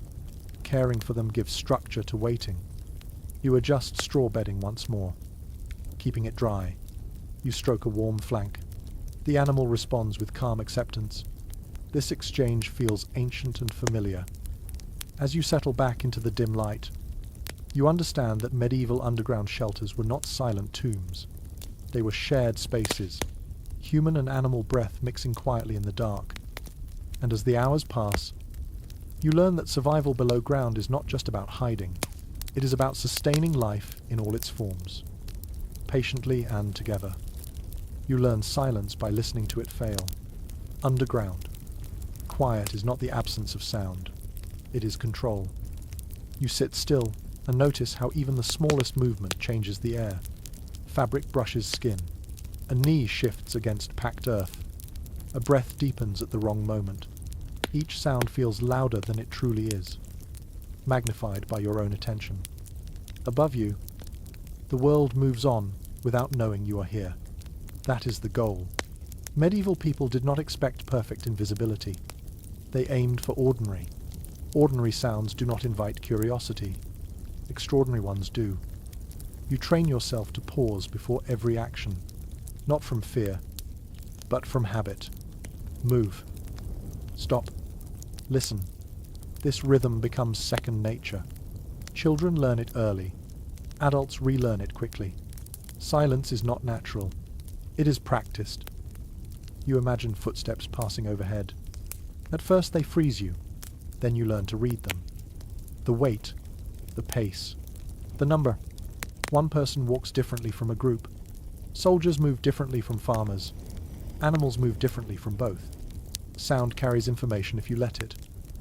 There is strong agreement among historians that people hiding underground relied heavily on sound to assess danger. Sight was limited. Smell was unreliable. Sound traveled through soil and wood with surprising clarity. You experience this now as a faint vibration under your hand when someone walks above. You flatten your palm against the wall and feel it. The earth transmits rhythm. Fast steps suggest urgency. Slow steps suggest caution. Pauses matter most. A pause means attention. A pause is when you hold your breath. You signal others with a touch rather than a word. A squeeze of the hand. A tap on the knee. Communication becomes physical and minimal. Underground. Language shrinks to essentials. You do not explain. You indicate. You think about animals again. Their reactions matter. A sudden stillness from them warns you. A shift toward the wall suggests vibration. You trust them more than your own instincts at times. They do not overthink. You manage sound proactively. Loose items are tied down. Containers padded with cloth. Tools placed carefully. Nothing is left to roll or clatter. Medieval underground shelters often show signs of deliberate sound dampening. Not in materials, but in arrangement. You lower your voice to a whisper only when absolutely necessary. Often you choose not to speak at all. Silence communicates safety. Speech invites mistakes. There is a revealing detail in some medieval accounts describing people holding their breath during moments of danger. Not for long, but enough to reduce sound. Breathing quietly becomes an art. Slow inhalation through the nose. Controlled release through barely parted lips. You notice how fear changes breathing automatically. It speeds up. It grows shallow. You counter this by focusing on rhythm. In, out, counted. This calms both body and sound. You listen for more than footsteps. Metal carries a distinct tone. Armor scrapes. Weapons knock. Tools jingle. These sounds suggest different intentions. Not everyone above means harm, but you treat uncertainty the same way, with patience. There is disagreement among scholars about how often underground shelters were discovered by sound alone. Some argue that discovery usually came from informants or visible traces. Others point out that quietness was mentioned repeatedly in oral traditions as essential. The truth likely varies by circumstance. You learn to distinguish danger from passing life. A wagon rumbling by shakes the ground but moves on. A conversation drifts and fades. These moments teach restraint. You do not react to everything. You wait for patterns. Waiting is harder than hiding. Muscles ache. Thoughts race. You want to move. You resist. Medieval people developed endurance not only of body, but of stillness. Silence demands patience more than strength. You imagine children learning this lesson, taught through games at first. Hide and wait. Do not move until called. Later, the game becomes real. The rules remain. You manage coughing carefully. A cough is dangerous. You suppress it when possible. Sip water slowly. Press cloth to mouth. Medieval remedies for cough appear frequently in household advice, likely because noise was as much a concern as comfort. You notice how silence changes your perception of time. Seconds stretch. Minutes feel heavy. Without sound, there is nothing to mark progress. This can unsteady the mind. You counter it by focusing on breathing or touch. You keep hands busy quietly. Twisting cord. Smoothing straw. Simple tasks ground you. Stillness does not mean inactivity. It means controlled movement. There is a curious pattern in some underground shelters where wear marks appear in limited areas rather than spread evenly. This suggests people confined movement deliberately, staying in known quiet zones. You choose such a spot now. You feel the earth above settle as someone steps away. The vibration fades. Silence returns. This is the moment you wait for, the return of normal. You do not celebrate it. You acknowledge it quietly. You remain still longer than feels necessary. Danger rarely ends the moment sound fades. Patience extends safety. You count breaths rather than minutes. Some scholars suggest that the psychological strain of silence was one of the greatest challenges of underground hiding. Others argue that routine softened the impact. You believe both. The first nights are hardest. Familiarity helps. You listen again. Nothing. Or rather, nothing unusual. The shelter breathes. Animals shift softly. Air moves through vents. These sounds become background. They are safe. You allow yourself to move slightly now. Adjust posture. Stretch carefully. Silence has phases. Absolute stillness during threat. Controlled movement afterward. You follow this rhythm instinctively now. You reflect on how silence shapes trust. Everyone must cooperate. One mistake endangers all. Underground life reinforces communal responsibility without words. As the hours pass and danger remains above, you learn to rest inside quiet. Silence stops being an enemy. It becomes a shield you hold together. And when you finally hear the world above resume its ordinary patterns, you understand that medieval survival below ground depended not on being invisible, but on sounding uninteresting enough to be ignored. You begin to understand that hiding underground is not always about fear in the moment. Sometimes it is about preparation for something longer and heavier. War does not always arrive quickly and leave just as fast. Sometimes it settles in like winter, grinding forward day by day. When that happens, disappearing beneath the ground becomes a strategy rather than a reaction. You imagine the distant sounds of conflict drifting across the land. Not shouting, not battle cries, but the quieter signs. Fields left unworked, roads unusually empty, smoke rising where it should not. Medieval people learned to read these signs early. When they appeared together, it meant trouble was not passing through. It was coming to stay. There is firm historical evidence that underground shelters were used during sieges and prolonged military campaigns. especially in regions without strong fortifications, villages near contested borders. Trade routes or rebellious territories relied on concealment rather than defense. When armies moved through, they took what they could see. What they could not see often survived. You picture yourself retreating below ground, not for hours, but for days. The shelter changes when you think in these terms. Food storage matters more. Ventilation must be reliable. Waste management becomes critical. Every system you built earlier now proves its worth. You listen carefully to the sounds above. During war, they are different. Not random, organized. Boots in rhythm. Voices carrying authority. Animals driven rather than wandering. These sounds tell you not only that danger exists, but that it has structure. You recognize this as one of the most dangerous times. Organized forces search more thoroughly than raiders. They know people hide. They look for signs. Silence becomes even more important. So does patience. Accounts from medieval chronicles describe villages that appeared abandoned during military campaigns, only to repopulate once armies moved on. While these sources rarely describe underground shelters directly, the pattern suggests concealment on a large scale. People did not vanish by chance. They planned. You imagine the tension of waiting while soldiers camp nearby. Fires crackle. Metal clinks. Orders are shouted. Every sound presses down through the earth. You resist the urge to react. Movement now would betray you. You rely on the shelter to do what it was built to do. Walls hold. Air moves. Food waits. Time stretches. You count days by hunger and rest rather than light. There is a persistent idea among historians that underground shelters were especially valuable during scorched earth tactics. When armies destroyed crops and homes to deny resources, hiding underground protected not only people, but supplies. When the land above was stripped bare, what remained hidden became the seed of recovery. You feel the psychological strain of this kind of waiting. Short hiding is sharp and frightening. Long hiding is dull and exhausting. The mind wanders. Doubt creeps in.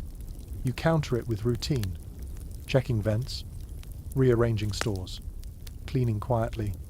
Routine becomes a form of resistance. You notice how the shelter muffles distant explosions or collapsing structures. Earth absorbs shock. Sounds that would terrify above ground become muted thumps below. This physical buffering also softens emotional impact. You are aware of danger without being overwhelmed by it. There is debate about how often underground shelters were used offensively rather than defensively. Some scholars suggest they served as bases for surprise attacks or escapes.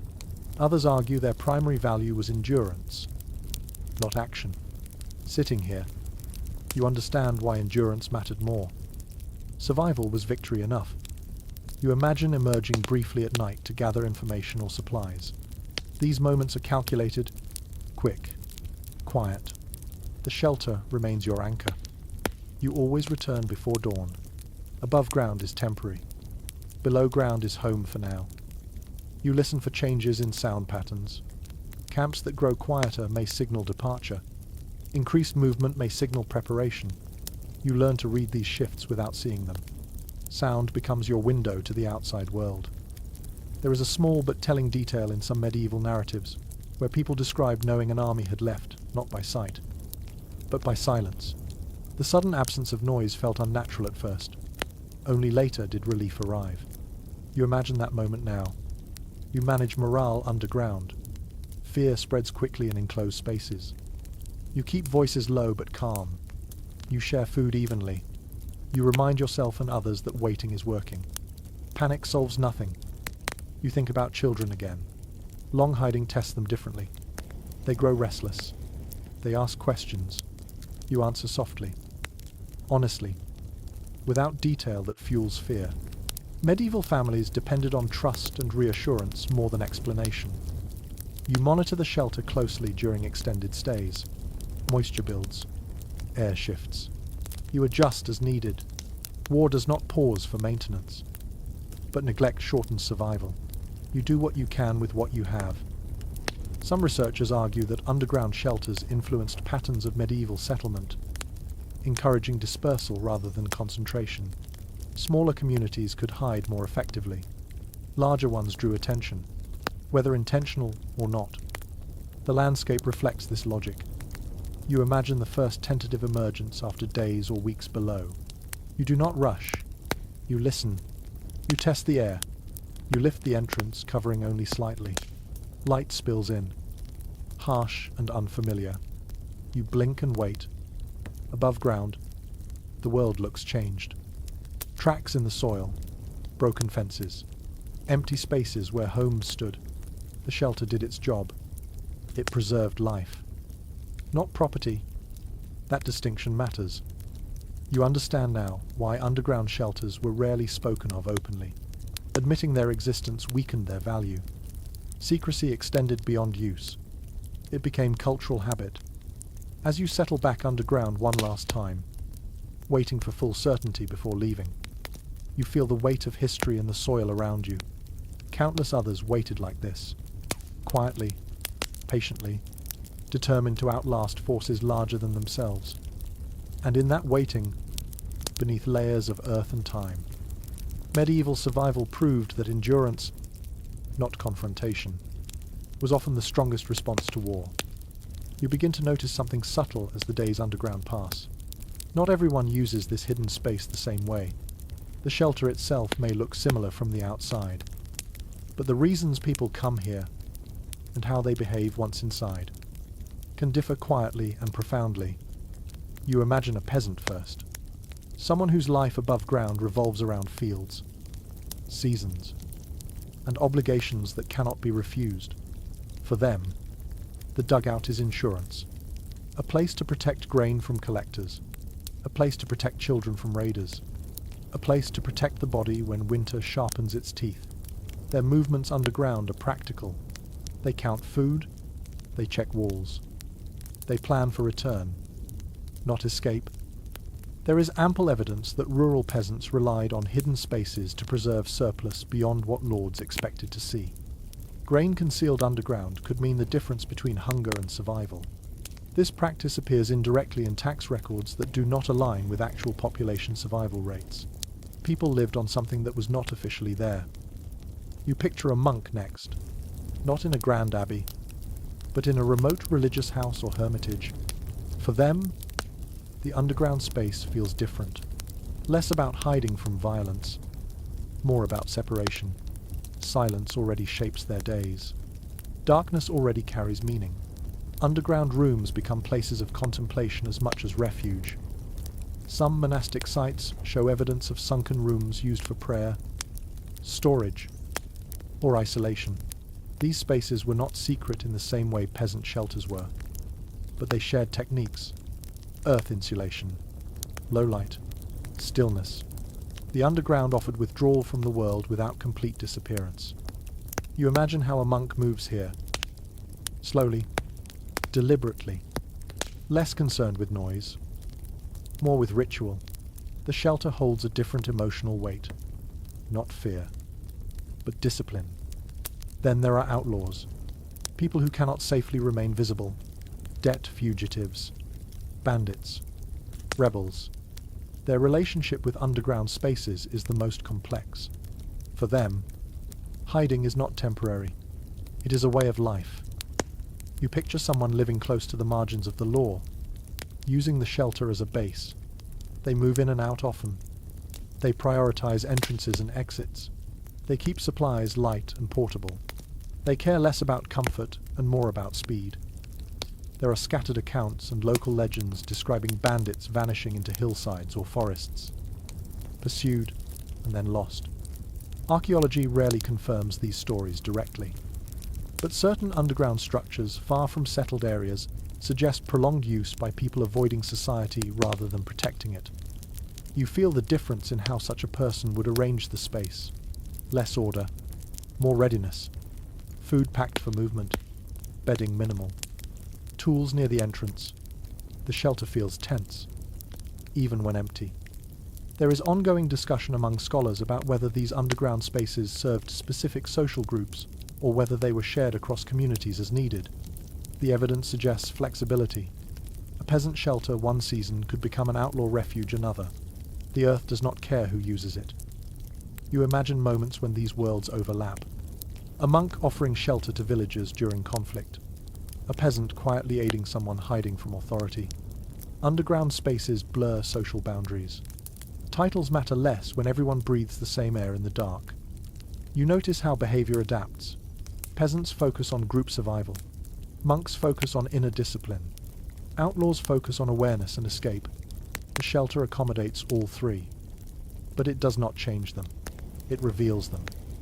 You think about children growing up in these spaces. A peasant child learns patience and obedience. A monastic novice learns silence and reflection. An outlaw child learns alertness and caution. The same walls shape different instincts. There is a small but telling detail found in some shelters where objects associated with very different lives appear together. Farming tools beside religious tokens. Weapons beside cooking vessels. These combinations suggest shared use or sequential occupation rather than clear ownership. You imagine discovering such a space centuries later. The confusion. The temptation to assign a single purpose. In reality, the shelter lived many lives, just like the people who used it. You consider how each group leaves traces. Peasants leave storage pits and worn sleeping areas. Monks leave symbols, candles, and carefully placed objects. Outlaws leave fewer traces by intention. What they leave behind is accidental and scattered. There is disagreement about whether underground shelters encouraged resistance against authority or simply allowed people to endure it. Some argue that hiding resources weakened control systems. Others see it as a survival tactic without political intent. Sitting here, you feel how survival often comes before ideology. You reflect on trust. Allowing someone else into your shelter is a serious decision. Peasants trust neighbors reluctantly. Monks trust through shared belief. Outlaws trust sparingly, if at all. Underground. Trust becomes physical. One betrayal ends everything. You imagine the tension when different groups share the space. Unease. Careful observation. Negotiated silence. Yet necessity overrides discomfort. The shelter demands cooperation or offers nothing. You begin to see the dugout not as a single type of place, but as a tool. A neutral container shaped by whoever occupies it. Earth shelters are democratic in that way. They give nothing extra. They simply protect what is placed inside. Some scholars suggest that underground shelters played a role in preserving local knowledge during times of upheaval. When written records were destroyed, people survived and remembered. Oral traditions passed quietly from these hidden spaces back into the open world. You imagine stories told softly underground, not heroic tales, but instructions. How to dig, where to hide, what to listen for. Knowledge shaped by use rather than theory. You settle into the space again and feel how adaptable it is. It does not judge your purpose. It does not demand explanation. It holds peasants, monks, and outlaws alike. And as you sit there, surrounded by earth and silence, you understand that medieval underground shelters were not just places of hiding. They were crossroads where different lives briefly met, equalized by darkness, bound together by the simple need to endure. Life underground settles into rhythm faster than you expect. Once the fear dulls and the novelty fades, what remains is routine. Medieval people did not survive by constantly reacting. They survived by repeating small, careful actions until those actions became normal. You wake without light. There is no dawn here, no gradual brightening. Instead, you wake when your body is ready or when sound above tells you it is time. You stretch slowly, mindful of the low ceiling, and sit up without speaking. Morning underground begins in silence. You start by checking the shelter. Hands move along walls, feeling for softness or moisture. You glance at supports, counting them without thinking. You test the air with a breath and a pause. Everything that matters can be sensed quickly if you know what to look for. This pattern appears consistently in accounts of enclosed medieval living. Daily checks were not formal inspections. They were habits woven into waking. A wall touched, a vent cleared, a covering adjusted. These actions kept people alive long before danger announced itself. You prepare food quietly. Grain measured by hand. Roots cleaned without splashing. You eat slowly, conserving supplies and sound. Meals underground are smaller, but more deliberate. Eating becomes an act of maintenance rather than pleasure. You notice how time stretches. Without daylight, hours blur. Medieval people underground often structured their day around tasks rather than clocks. When tasks were complete, rest followed. When hunger returned, so did work. The body became the calendar. You occupy your hands constantly, repairing clothing, twisting cord, sharpening tools gently. These tasks keep you useful and calm. Idleness invites anxiety. Movement, even minimal, gives shape to waiting. You rest in intervals rather than long sleep. Short periods of dozing allow you to respond quickly if needed. Underground rest is light and attentive. You learn to wake at small changes in sound or air. You manage waste carefully each day. Containers sealed. Materials moved to designated areas. Cleanliness here is not comfort. It is survival. Medieval underground spaces show signs of repeated cleaning rather than abandonment, suggesting people treated maintenance as daily duty. You teach children quietly. Lessons are practical. How to move without sound. How to feel the wall before stepping. How to breathe slowly.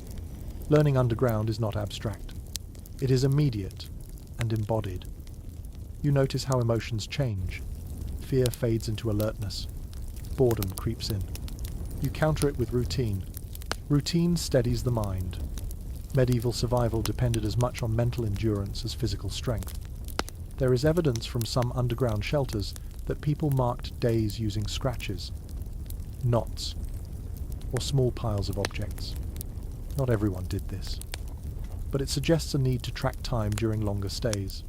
You consider doing the same, then decide against it. Counting days can make waiting heavier.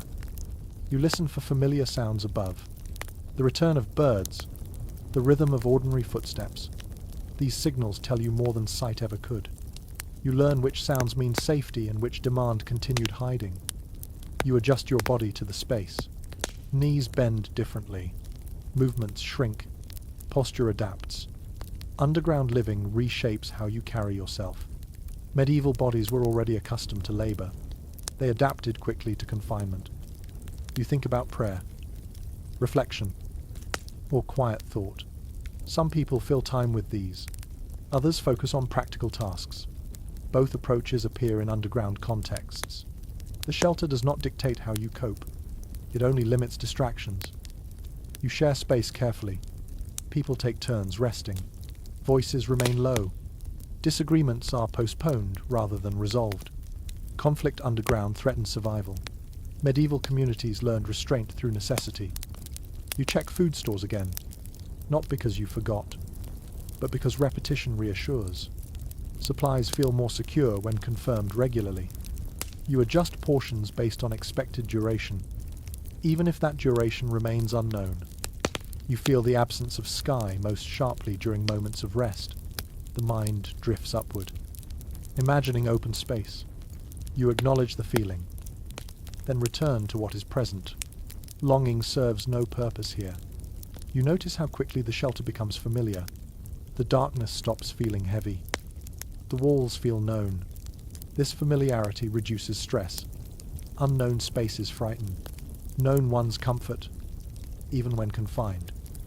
Some scholars suggest that daily underground routines influenced later monastic schedules and domestic habits. The emphasis on repetition, silence, and order appears in multiple medieval contexts. Whether connected or coincidental, the parallels are striking. You keep tools ready but not scattered. Order matters. Searching in the dark wastes time and creates noise. Every object returns to its place after use. You sense when it is time to prepare for emergence, not by sight, but by sound patterns and instinct. The shelter teaches patience, but it also teaches when waiting has done its work. You sit quietly one more time. breathing slow, hands resting on packed earth. Life underground is not dramatic. It is measured, careful, endlessly repetitive. And in that repetition, medieval people found a way to endure uncertainty without being consumed by it. Routine became their anchor. Beneath the ground, doing the same small things each day kept the larger world at bay. Smell reaches you before sound ever does. Underground, scent travels differently. It lingers. It settles into fabric, straw, skin, and earth. Medieval people understood this instinctively. A shelter that cannot hide its smell is not hidden at all. You breathe in slowly and catalogue what you sense. Earth, oil, straw, animal warmth. These are acceptable, familiar. Anything sharp, sour, or unexpected demands attention. Smell is an early warning system that never sleeps. You begin by managing smoke, because smoke tells stories you do not want told. Even a small flame produces it. You keep fires low and infrequent, feeding them slowly rather than all at once. You watch how smoke behaves, how it thins, how it disappears. When it does not, you change something immediately. There is clear evidence that medieval underground shelters rarely used continuous fires. Soot patterns show short, controlled burning rather than constant heat. This suggests people waited, endured cold, and only burned fuel when absolutely necessary. Smoke was treated as a risk, not a comfort. You position lamps carefully, never directly beneath vents, never near entrances. Light must stay low and steady. Flickering flames create movement that attracts attention. A calm flame blends into the space. You pay close attention to cooking smells. Boiling grain releases scent. Roasting meat announces itself loudly through air. You choose foods that require minimal preparation underground. When cooking cannot be avoided, you time it carefully, choosing moments when wind direction and ambient smells outside offer cover. You imagine rain above ground. Wet earth carries scent differently. Strong smells dissipate faster. Medieval people often waited for bad weather to cook or heat underground, knowing the environment itself would help hide them. You manage waste with even greater care. Human and animal waste produces strong odors quickly. Containers must be sealed. Absorbent materials replaced. Ash scattered. Neglect here invites discovery faster than noise ever could. You notice how certain materials help. Charcoal absorbs scent. Ash neutralizes moisture. Dried herbs mask unpleasant odors. These substances appear repeatedly in medieval household contexts, suggesting people understood their effects long before chemistry named them. You rub a handful of ash between your palms and scatter it lightly in a corner. The smell softens almost immediately. Simple actions have powerful results underground. You think about bodies. Sweat accumulates. Damp clothing smells. You dry garments when possible, hanging them near vents without blocking airflow. You change straw bedding frequently. Cleanliness here is not about appearance. It is about invisibility. There is disagreement among scholars about how often underground shelters were compromised by smell. Some argue scent alone rarely led to discovery. Others point to hunting dogs and animals trained to track humans. The presence of such animals changes everything. What seems faint to you may be obvious to them. You plan for this possibility. You avoid leaving scent trails near entrances. You scatter waste far away. You mask the smell of disturbed earth with natural debris. Medieval people lived close to animals. They knew how keen noses could be. You notice how animals underground contribute to smell. Useful for warmth. Dangerous for secrecy. You manage their bedding carefully. You move waste promptly. You adjust ventilation to balance air quality with concealment. You listen to your own body again. Stress increases sweat. Fear smells sharp. Calm smells neutral. You focus on breathing slowly, keeping your body cool. Emotional control becomes part of scent control. You imagine someone passing overhead with dogs. The dogs sniff the ground. Pause. Move on. The shelter holds. Not because it is perfect, but because you have minimized every clue. There is a curious detail in some medieval narratives where people mention rubbing themselves with earth or plant matter before hiding. This may have helped mask human scent. Whether widespread or not, the idea reveals how deeply people thought about smell as a threat. You keep food sealed tightly. Grain attracts insects. Insects attract predators. The chain begins with smell. Breaking it early matters. You check vents regularly. Stagnant air traps, scent. Gentle movement carries it away. Ventilation serves multiple purposes at once. You become aware of how smell affects your mood. Stale air breeds discomfort, freshness, even underground. Calms the mind. You maintain airflow not just for lungs, but for sanity. You imagine emerging after days below. Fresh air would feel overwhelming at first. Underground smell becomes familiar quickly. The outside world would feel sharp and exposed. You think about how smell ties memory to place. Underground shelters were remembered not just by shape, but by scent. Earth, straw, smoke. These smells linger in memory long after the space is abandoned. Some scholars suggest that scent management influenced where people built underground shelters. Areas with naturally strong smells, such as near livestock or water, provided cover. Whether intentional or convenient, the effect would have been useful. You adjust a vent again. Just slightly. The air shifts. The space feels lighter. Smell softens. Balance restored. You settle back and breathe deeply, confident that nothing you carry announces your presence. Silence hides sound. Darkness hides light. Care hides scent. And as you sit quietly, wrapped in earth and patience, you understand that medieval underground survival depended not only on what others could not see or hear, but on what they could not smell. The most dangerous clues were often the ones no one noticed until it was too late. Life does not pause just because the world above becomes dangerous. Underground. Time keeps moving forward, quietly and without ceremony. You realize this most clearly when you think about children. Not children hiding for a night or two, but children arriving here, taking their first breath surrounded by earth instead of sky. You imagine the space differently now. Softer, more careful, corners padded, movements slower. The shelter is no longer just a place to endure danger. It becomes a place where life begins. There is solid evidence that medieval people sometimes gave birth in enclosed or hidden spaces during periods of unrest. This was not ideal, but it was necessary. Travel was dangerous.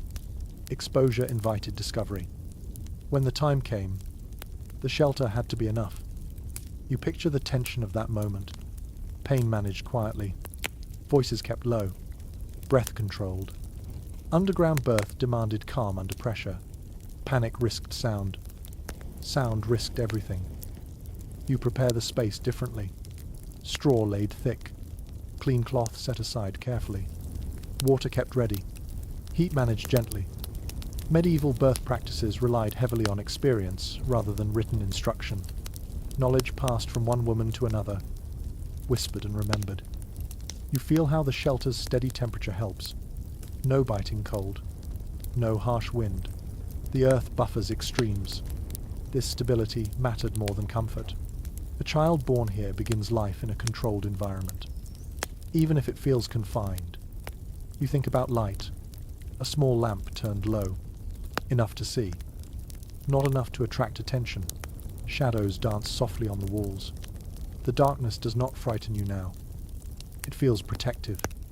There is an often overlooked detail in medieval household records where births are mentioned without location, during times when homes were known to be unsafe. This absence suggests events occurred somewhere unrecorded. Hidden spaces fill that silence. You imagine the sound of a newborn cry.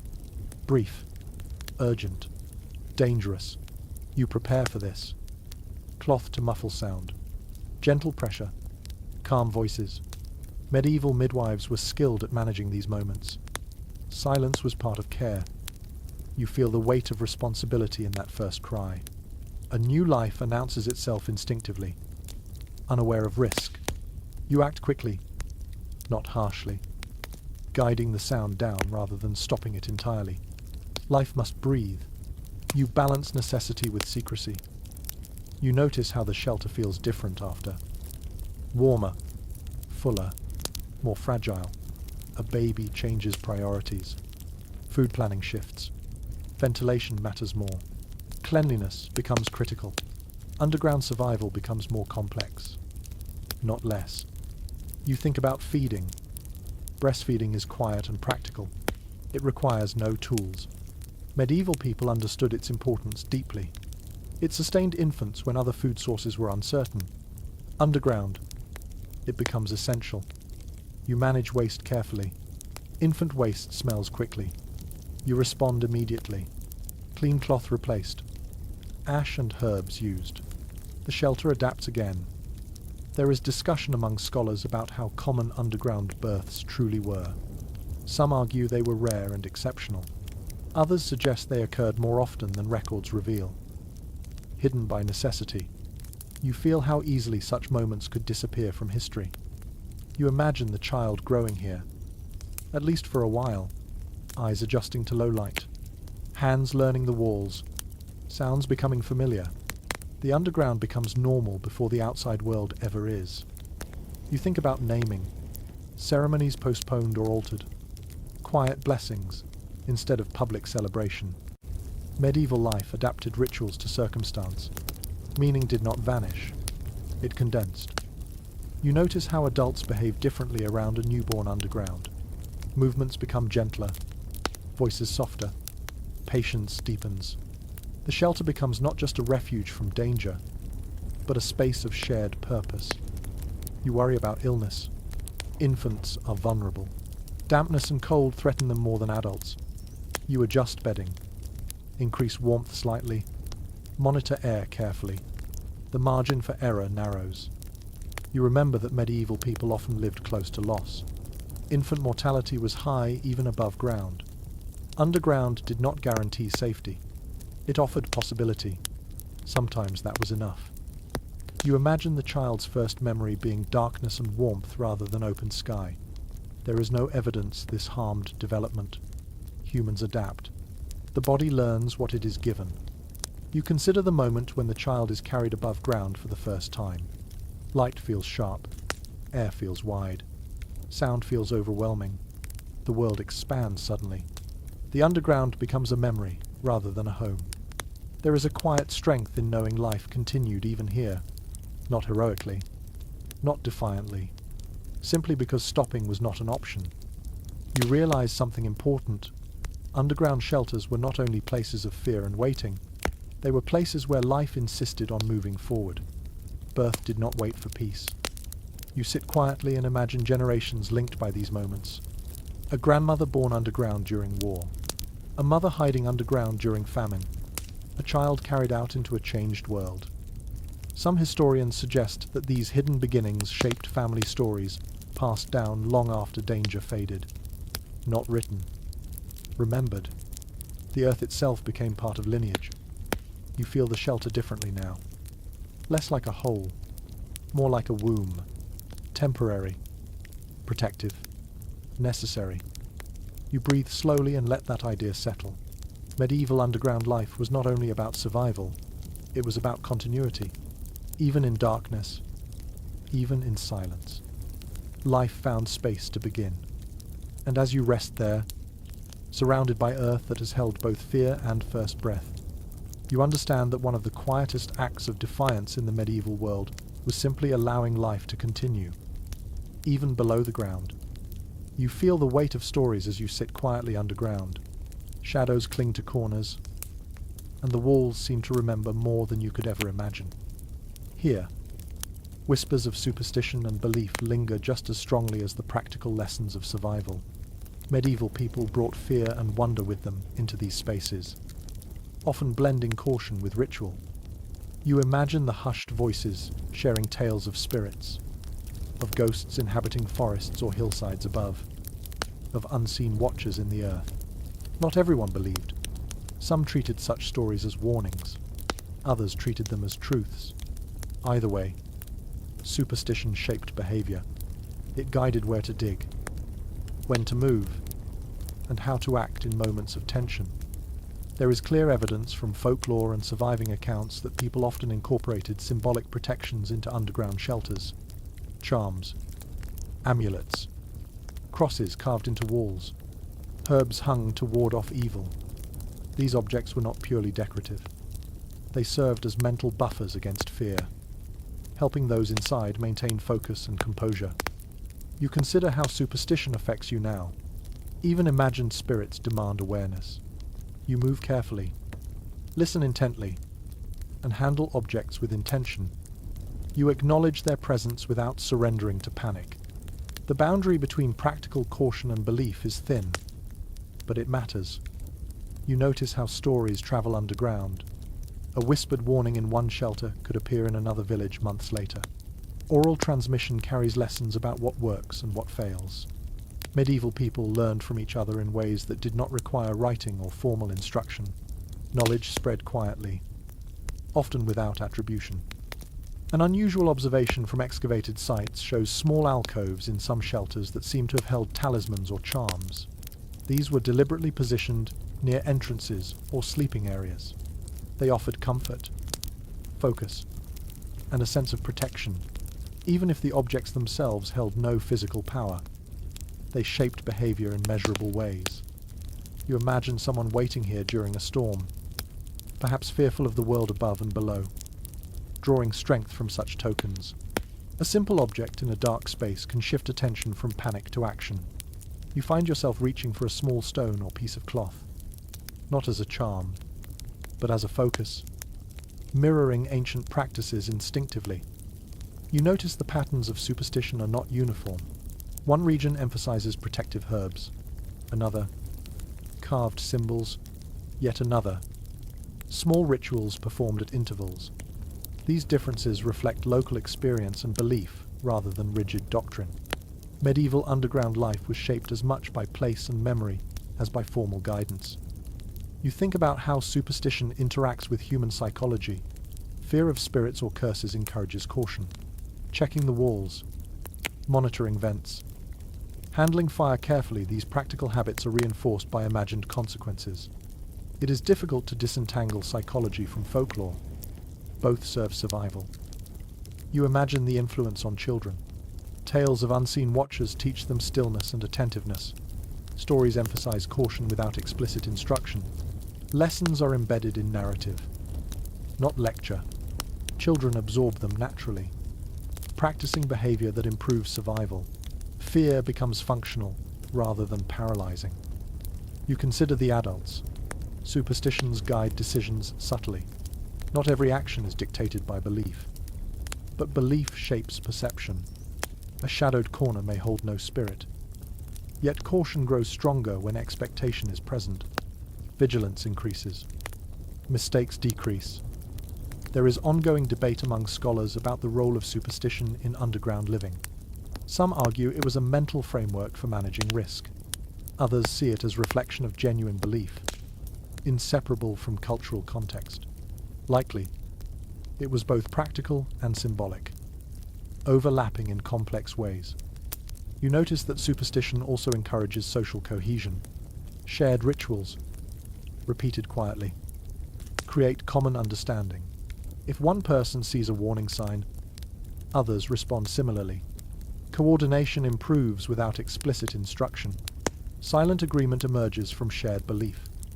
You imagine the long nights underground, punctuated by whispered stories, small tokens, and quiet rituals. The shelter becomes a space where practical survival and mental resilience intertwine. You cannot separate the physical from the psychological. Both are necessary. You manage small tasks while reflecting on the stories. Straw is replaced, food checked, ventilation adjusted. Each action is guided by a combination of habit, instinct, and subtle caution reinforced by old tales. You see how medieval people internalized lessons without needing constant oversight. You think about the way memory preserves these experiences. Superstitions are passed from one generation to the next. The walls themselves, though silent, act as witnesses. They hold impressions of touch, movement, and ritual. When someone returns, they interact with this layered memory. Experience accumulates quietly, invisibly. You feel the tension between fear and endurance. It is not a contradiction. Fear motivates attentiveness. Endurance teaches calm. Together, they create a form of competence. Medieval survival required both.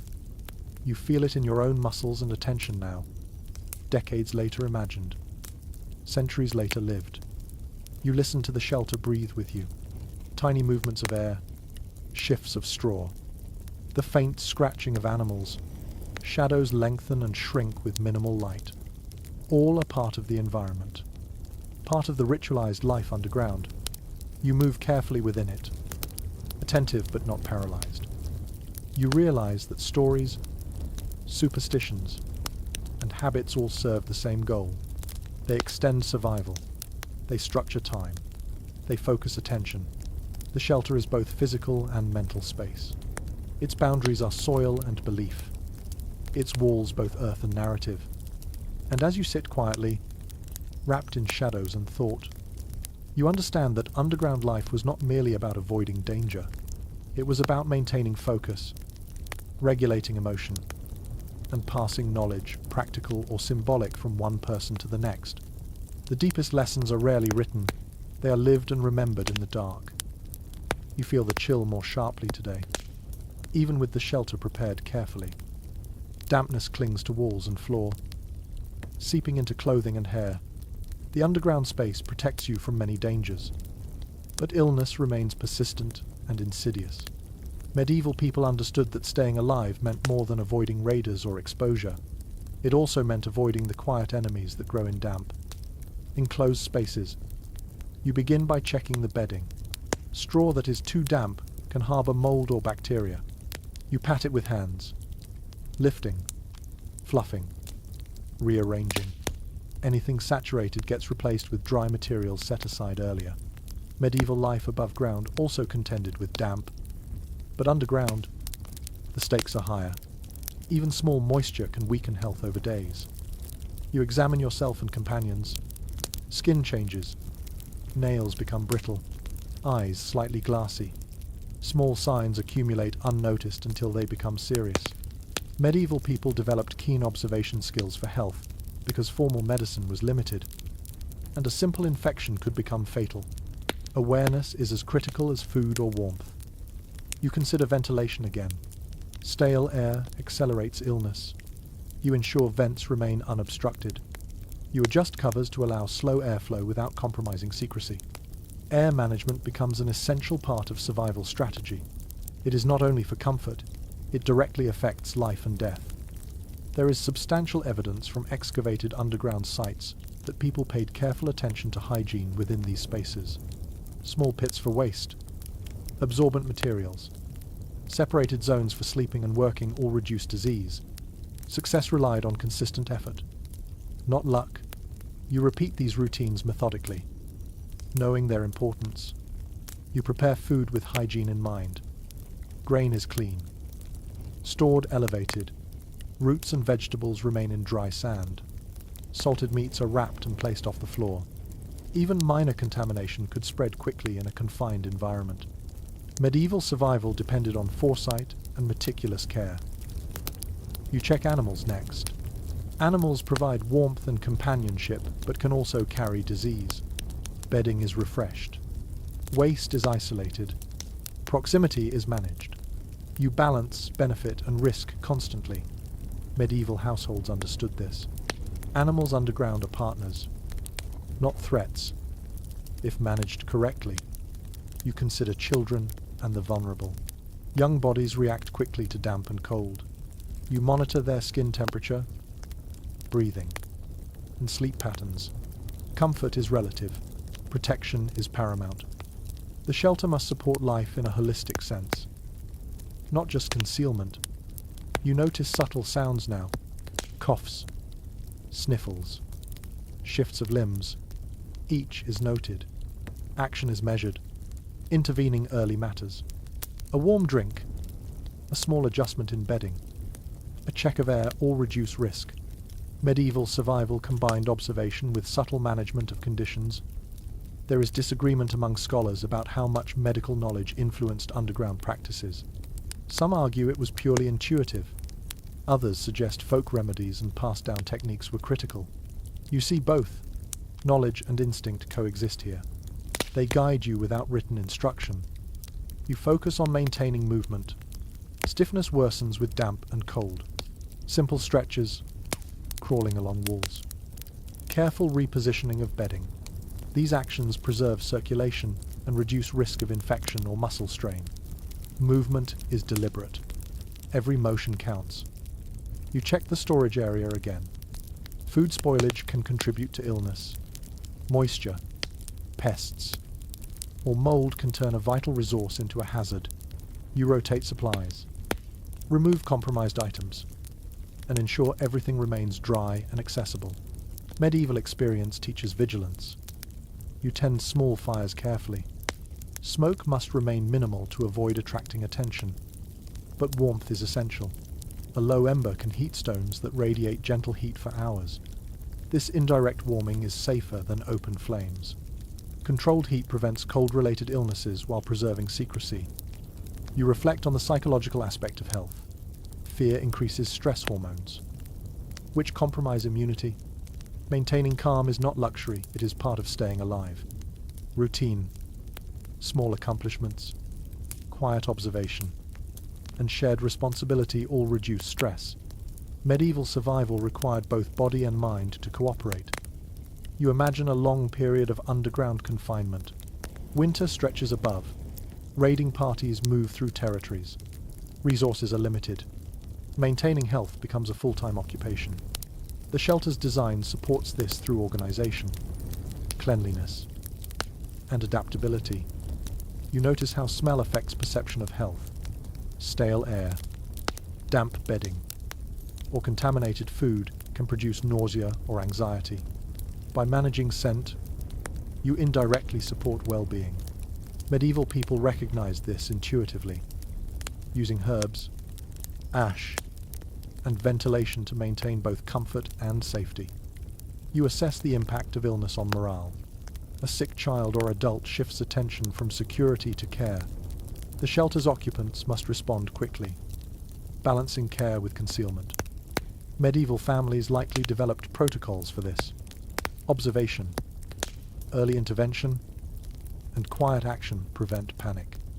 You move slowly and deliberately, performing each task in order, checking bedding, rotating food, adjusting vent openings, attending to animals, monitoring each individual's condition. Health management becomes a sequence of micro-actions repeated consistently. Routine sustains life as much as walls and earth. There is a small but revealing observation in medieval chronicles. They note people surviving extended periods underground with minimal food and exposure, attributing success not solely to shelter design, but to careful attention to bodily needs. Survival is practical, deliberate, and methodical. You listen to breathing, movement, subtle cues, even silence communicates. You sense whether conditions are worsening. You adjust. The shelter responds indirectly through human intervention. Subtle management of air, moisture, warmth, and nutrition. You understand that underground life is not passive. Each day requires continuous engagement. Neglect accumulates faster than danger. Medieval people survived through a combination of foresight, routine, and careful monitoring. You practice the same now, imagining their patience and attention. As you settle for rest, you feel the shelter's stability under you. Walls firm, air moving, supplies intact, animals calm, everyone breathing steadily. Illness is not absent, but controlled. Survival persists through diligence, observation, and subtle adaptation. And as the hours pass quietly in this underground world, you realize that health, like shelter, depends on balance. Not dramatic action, not heroism, but careful, measured, and constant care for body, environment, and companions. This is as essential to medieval survival as concealment itself. You begin to understand that endurance is what truly separates survival from mere existence underground. The shelter has provided walls, warmth, ventilation, food, and protection, but it cannot do the work for you. Medieval people discovered early that the longer you remain below, the more patience, observation, and discipline matter. Survival is less about reacting to threats and more about anticipating them, maintaining systems, and resisting fatigue. You sit quietly and consider how long you have been below. Hours feel like days. Days feel like weeks. Without sunlight, time stretches, and the mind begins to drift. Medieval dwellers likely experienced this too, measuring time not by clocks or shadows but by hunger, fatigue, and the rhythm of the space itself. Awareness of subtle changes becomes vital. A shift in air, a faint movement in stored food, the quiet settling of the earth. These are markers of continuity and change alike. You examine the shelter itself, noting how everything you built continues to support life. Walls hold, timber braces the ceiling, the floor remains firm, and ventilation channels allow air to move. Yet, you understand that structural integrity alone does not guarantee endurance. Human attention to detail is essential. Daily inspections, subtle adjustments, and careful monitoring prevent collapse, suffocation, or spoilage. You check food supplies next. Grain remains dry, roots are intact, and preserved meats are secure. Each container is inspected for moisture or pests. In confined spaces, small mistakes can escalate quickly. Medieval people learned through observation and repetition that maintaining order in storage is as important as the shelter itself. Even minor negligence could jeopardize survival for an entire household. You consider the behavior of animals within the space. Their presence provides warmth and comfort, but they also require care. Bedding must be refreshed, waste removed, and feeding monitored. The smallest oversight can compromise air quality or introduce disease. Underground life demands vigilance for every living creature, human and non-human alike. You shift to attending to personal health. You stretch slowly, mindful of the low ceiling. You adjust clothing and bedding to maintain warmth and dryness. You take note of any aches, chills, or fatigue. Medieval dwellers likely developed routines that balanced physical activity with rest, conserving energy while preventing illness. Each movement is measured and deliberate. You inspect the ventilation paths. Airflow remains steady but subtle. You adjust openings slightly to maintain optimal circulation without compromising concealment. This balance is critical. Insufficient airflow allows humidity and stagnation to accumulate, increasing the risk of illness. Too much airflow, and the shelter becomes cold or reveals movement through smoke or smell. The human body must actively manage the microclimate to survive. You attend to sound as well. Silence is not passive but a practice. You monitor for subtle disturbances, learning to distinguish normal creaks of the earth from approaching danger. Medieval underground dwellers likely developed acute hearing, able to detect differences in rhythm or pressure that would go unnoticed above ground. Attention to auditory cues becomes a form of early warning system. You reflect on emotional endurance. The psychological strain of confinement is as real as physical fatigue. Darkness, isolation, and monotony challenge the mind. Medieval people relied on routines, communal support, and mental discipline to endure extended stays. You practice the same strategies now, structuring tasks, pacing movement, and maintaining focus to preserve mental stability. You manage waste carefully. Human and animal waste is isolated, absorbed, or removed as necessary. Hygiene is critical, not for comfort, but for survival. Disease spreads rapidly in confined spaces, and medieval dwellers had to rely on observation, experience, and intuition to prevent outbreaks. Each small action, emptying a container, adjusting bedding, or relocating straw, contributes to the overall safety of the shelter. You revisit the storage and organization of supplies. Items are rotated and monitored to prevent spoilage.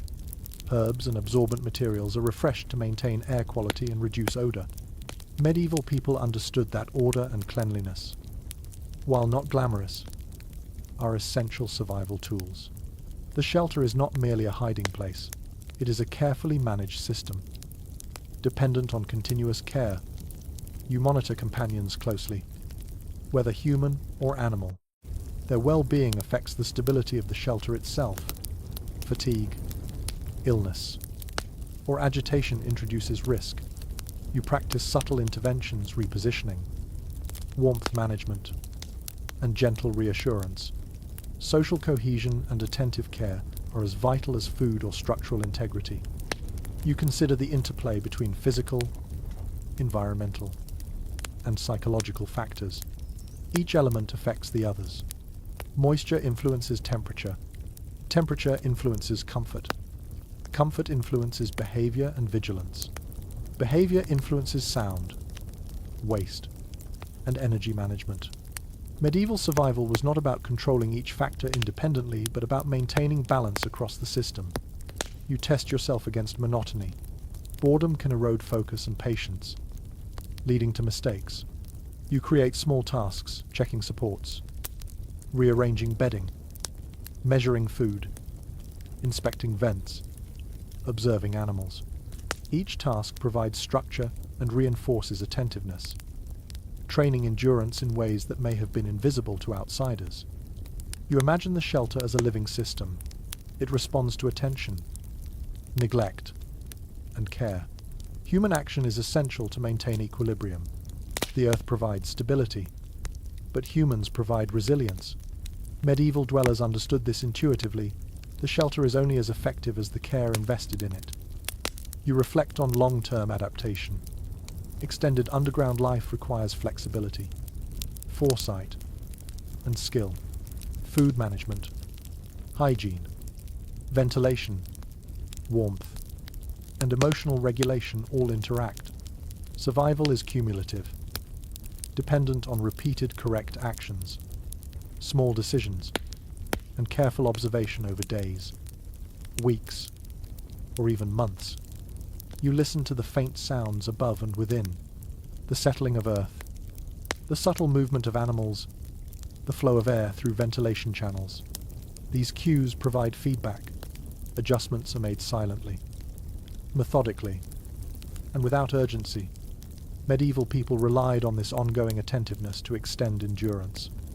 You sit back, hands resting on the floor, and feel the weight of responsibility that comes with sustained survival.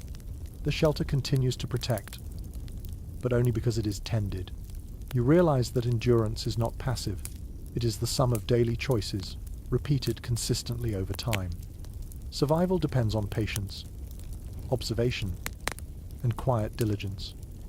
And as you settle into stillness, feeling the shelter hold you and the systems you maintain, you understand that medieval underground life was not defined by short-term fear, but by the capacity to endure through attention, adaptation, and unwavering care. You begin to notice the subtle traces left behind, the quiet evidence that people existed here long before you. Underground shelters, though hidden, preserve stories if you know how to read them. Marks on walls, depressions in the floor, scratches in timber, they are not merely physical. They are echoes of activity, of care, of survival. You run your hand along a timber post, feeling the grooves left by repeated handling. This post once supported a roof, but it also carried the weight of human intention. Every adjustment, every replacement, every inspection left a mark, however faint. Medieval people left these traces unintentionally, yet they speak volumes about daily life underground. You examine the floor, smooth patches where straw was regularly replaced, slight depressions where feet rested, children knelt, or animals shifted. These features are not deliberate design, but they reveal patterns of occupancy. Movement, care, and routine leave their mark, silently shaping the shelter for future inhabitants or future observers. You think about food storage again. Containers pressed into corners, lids scraped against each other, tools tucked nearby. Each placement communicates habit and expectation. Grain rotated, herbs replenished, meat elevated. These repeated actions form a map of human interaction with space. There is evidence from excavated sites that these small details allow archaeologists to reconstruct activity patterns. They reveal how medieval people lived within hidden environments, which areas were used most frequently, which were reserved for sleeping, how tasks were divided. Traces tell stories that words never captured. You observe minor soot stains on the wall, not from neglect, but from controlled fires used for light or warmth. Their placement suggests repeated positioning of lamps or small embers. Patterns emerge that indicate daily routines and care, rather than chance. You consider the significance of worn surfaces, smooth timber posts, compacted floors, flattened straw. Each is a record of repeated activity and of adaptation. Medieval underground dwellers understood that survival required repetition, and that repetition would leave evidence, however faint, over time. You notice small niches in the walls. Some held tools, others held objects with symbolic value. Evidence suggests these niches were maintained over generations, reused, and respected. Their continued presence hints at both practical and psychological function, providing access and reassurance. You think about the transient occupants, those who use the space briefly during raids or storms. Their traces are subtler footprints in dust, displaced straw, slight depressions. Yet even these ephemeral marks contribute to the overall narrative of human habitation. Some scholars suggest that examining these traces allows insight into communal behavior. The patterns of storage, movement, and rest indicate social structures and priorities. The distribution of tasks, attention to hygiene, and care for others can be inferred from what remains. You inspect small gaps in timber and stone. They were likely used for ventilation or observation. The placement of these gaps reflects understanding of airflow, light, and security. They are functional, but they also carry silent testimony to human ingenuity and adaptation. You imagine multiple generations using the same space, modifications made over decades, minor improvements, reinforcement of supports, adjustments of ventilation, rotation of storage. Each contribution leaves a subtle trace. The shelter becomes a cumulative record of experience. You consider the lessons embedded in these traces, practical knowledge about construction, safety, and efficiency is encoded in the shelter itself. Future occupants benefit from past efforts. Consciously or unconsciously, medieval people relied on accumulated wisdom as much as instinct. You observe areas of concentrated wear, perhaps where children played or slept, where adults worked or observed the entrance. These zones reveal priorities and routines. Repetition creates durability and structure. Patterns emerge that are invisible until carefully examined. There is a fascinating aspect in how trace evidence reflects responses to threat. Some scratches, worn edges, and reinforced posts suggest periods of heightened caution. Perhaps raiding parties were near. Perhaps winter demanded rapid adjustment. The shelter records these pressures silently, offering a glimpse of human resilience. You think about what remains unseen. Odor, microbial presence, residual moisture. Though intangible, these aspects also testify to past occupancy. They influence modern interpretation and remind you that survival is both visible and hidden, physical and ephemeral. You note that patterns of reuse are particularly instructive. Some niches repurposed, supports reinforced, storage shifted. The shelter evolves with its inhabitants, reflecting changing needs and circumstances. Medieval underground life was dynamic, responsive, and cumulative. You reflect on the continuity implied by these traces.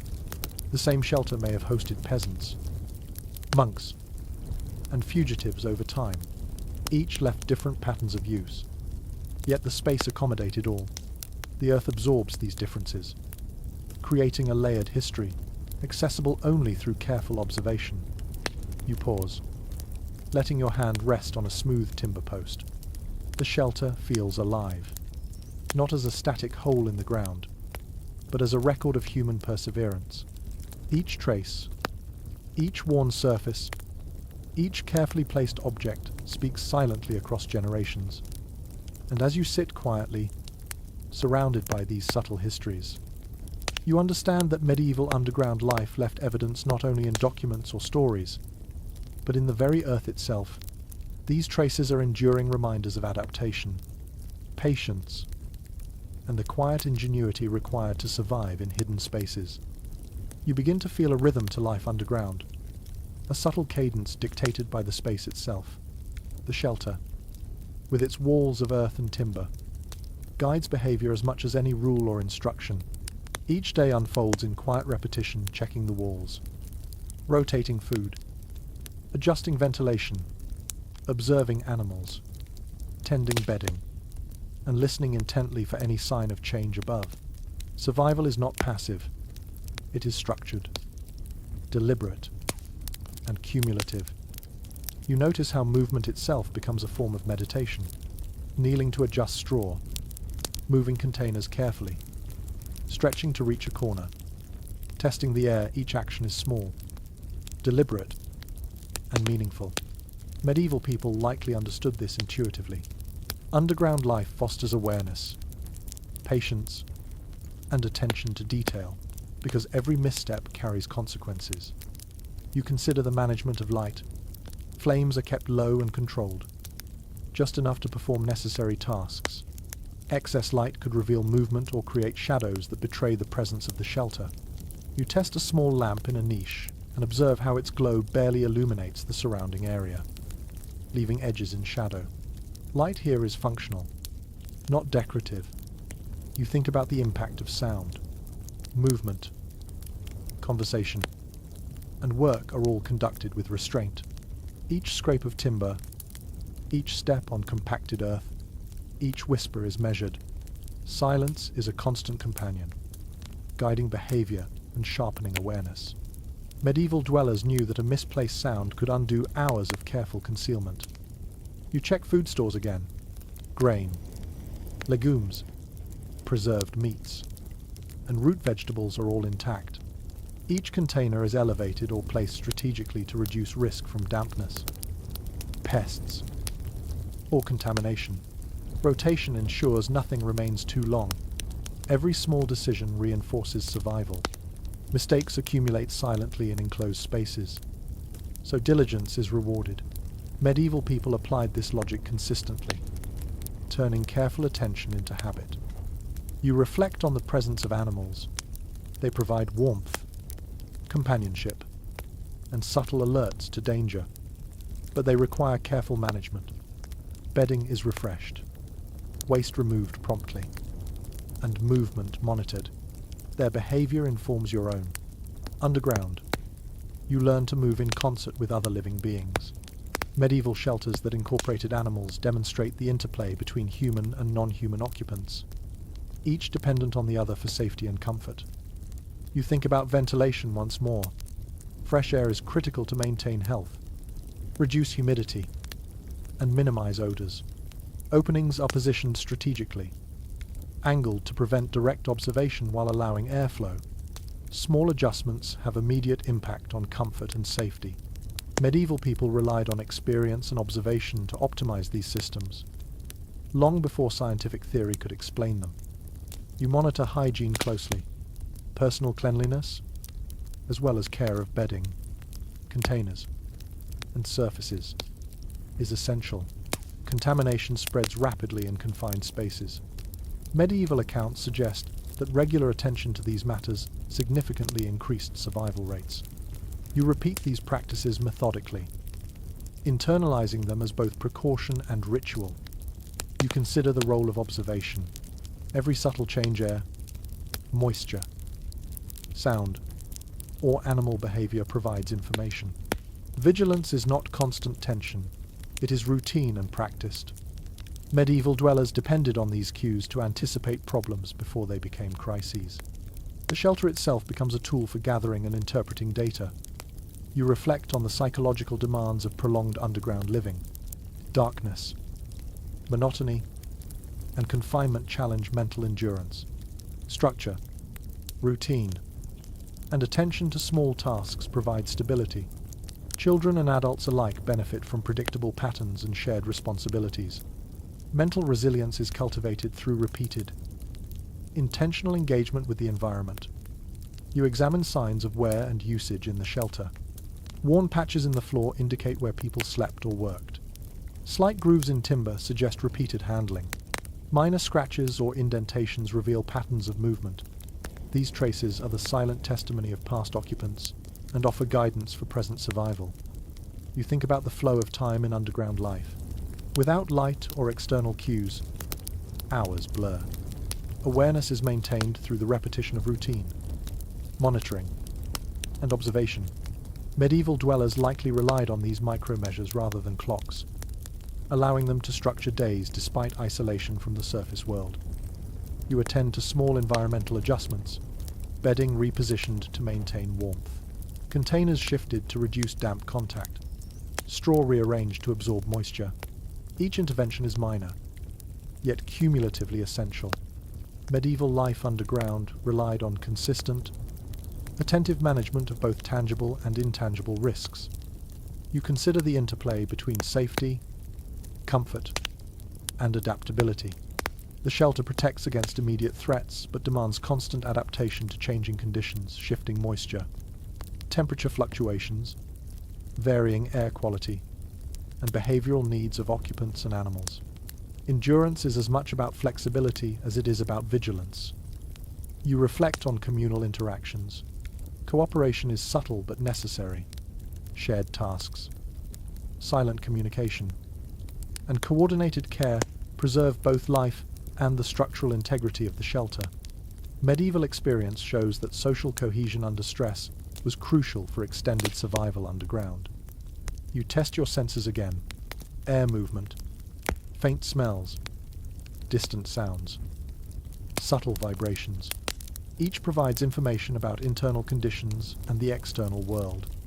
Attention to these signals ensures preparedness and mitigates risk. Medieval people cultivated sensory awareness as a survival skill, allowing them to detect danger without leaving the shelter. You manage stress and emotion through ritualized actions. Small, deliberate tasks occupy attention, reduce anxiety, and reinforce control over the environment. This psychological strategy complements physical precautions, creating a holistic system of endurance that sustained life over extended periods underground. You notice the way repeated tasks create efficiency, checking supplies, adjusting bedding, monitoring animals, inspecting walls and vents. Each action becomes second nature, performed with minimal thought and maximum accuracy. Medieval experience demonstrates that efficiency, cultivated through repetition, is as vital to survival as structural stability. You pause and listen, feeling the subtle rhythm of the shelter, the gentle settling of earth, the faint rustle of straw, the soft breathing of animals and humans. These sounds become a lullaby of endurance, a reminder that life continues quietly and deliberately beneath the surface.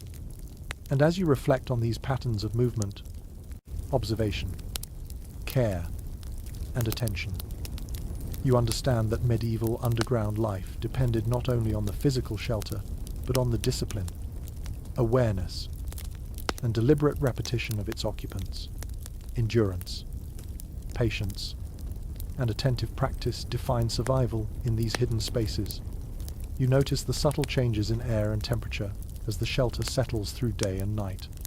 Underground life is a constant negotiation with the environment. The earth itself offers stability, yet it is never static.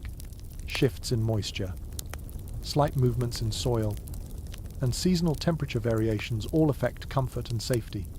Medieval people lived in intimate awareness of these patterns, adapting their behavior to maintain equilibrium. You check the floor again, feeling for dampness or soft patches. Even minor changes can signal a problem, whether it is water seeping in or structural instability. Small adjustments moving straw, shifting containers. Rotating bedding maintains safety and comfort. Repetition is key. Each day, the same actions are performed to ensure continuity.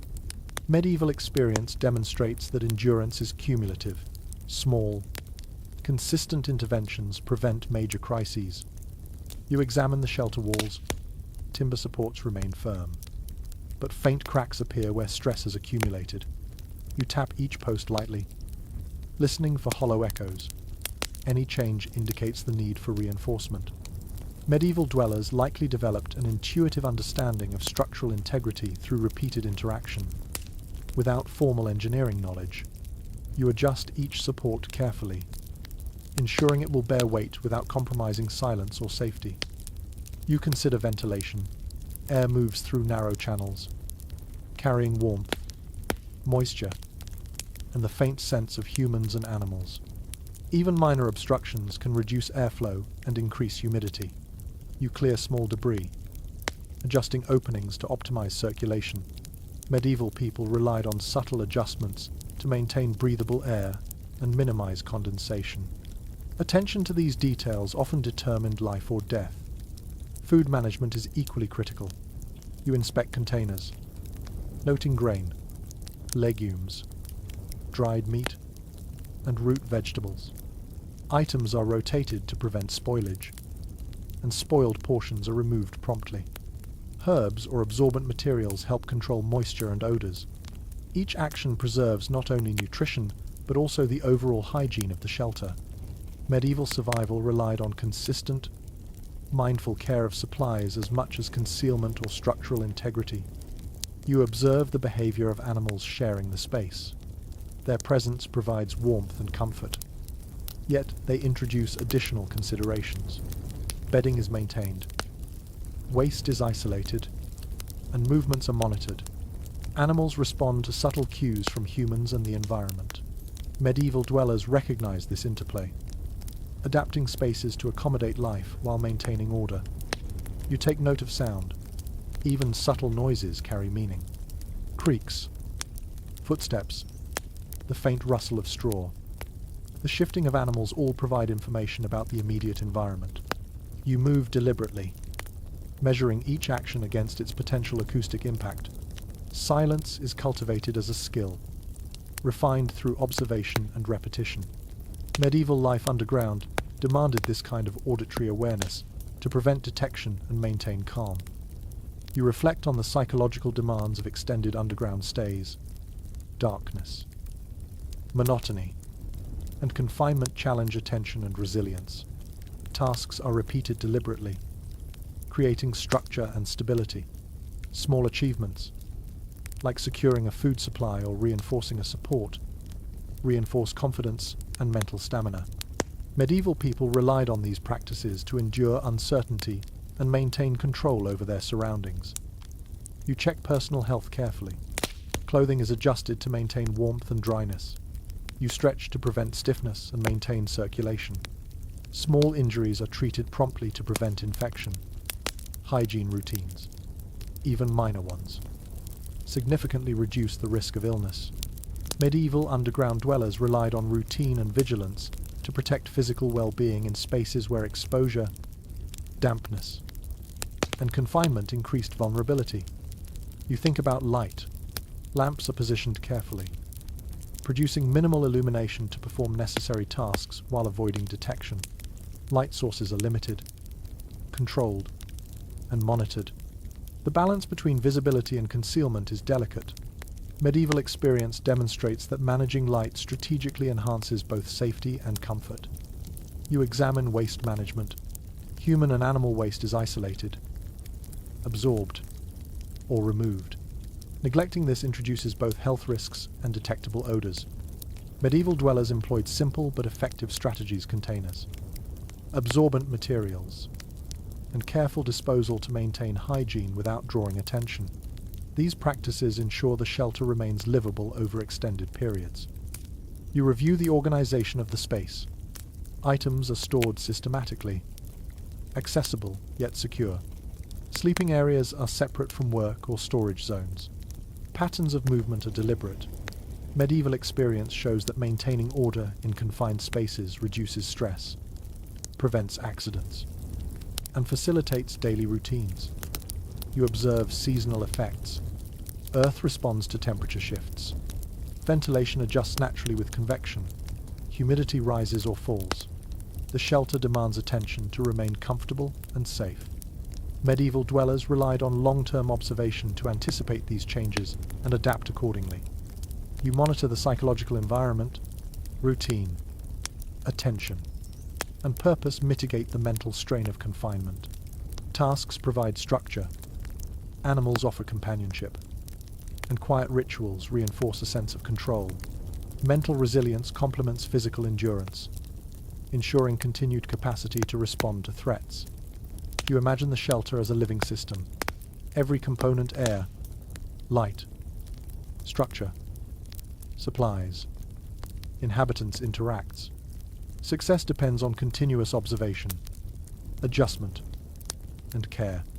Medieval people survived underground not through heroism but through disciplined engagement with every aspect of their environment. You reflect on the shelter's capacity to absorb human experience. Each day leaves traces in wear patterns, adjusted supports, and subtle imprints on bedding and floors. These marks accumulate across time, recording repeated decisions and adaptations. The space becomes both a refuge and a chronicle of survival. You sit quietly, listening to subtle movements. Air shifts gently. Animals breathe. The earth settles. Time passes slowly, measured by observation and repetition. Each moment is both ordinary and critical. Medieval underground life demanded attentiveness to the mundane, which ultimately ensured survival. And as you rest within these walls, you understand that endurance underground is an exercise in balance, carefully managed physical, mental, and social practices combined with vigilance and observation. Medieval people relied on this constant attentiveness as much as on walls. Timber, or concealment. You feel the culmination of all your careful work as the days underground stretch on. The shelter has held you through cold, damp, hunger, and isolation. Every action, from adjusting bedding to rotating food, from checking air to tending animals, has contributed to a steady rhythm of survival. Medieval people lived with this understanding at all times. The underground space is not static, it is a system, responsive to care, observation, and patience.